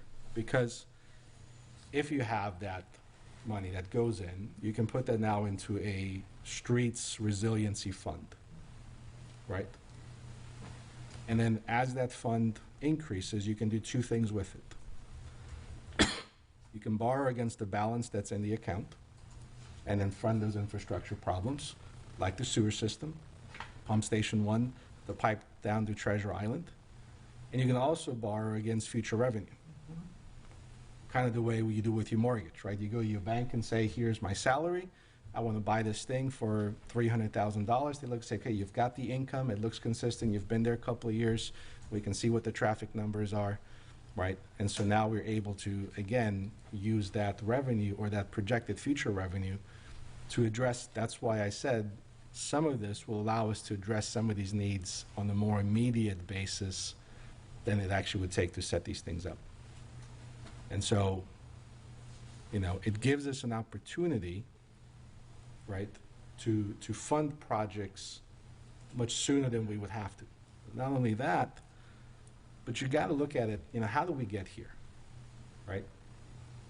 It was years of, we were, you guys were all here. We were told everything's fine, everything's great, everything's. And then we get hit by 2 hurricanes. Our sewer system fails both times. The next thing you know, as we're looking into it deeper, it turns out all the things that we were told were fine were not actually fine. And we're 20 years behind on maintenance and infrastructure. And so what this would allow us to do is to have that reserve fund, the self-perpetuating reserve fund that is building in the background so that we can address, not just, the maintenance that we need, but have preventive maintenance. So that we can have, this is something that if we did today, this will have an impact on the residents of St. Pete Beach for the next 50 years. And it puts us in a position where we're far more resilient. And then here's the other thing is, and I didn't necessarily want to bring this up tonight. There's a good chance next year you'll see on the ballot a measure to get rid of homeowners tax, which I think is great. Right?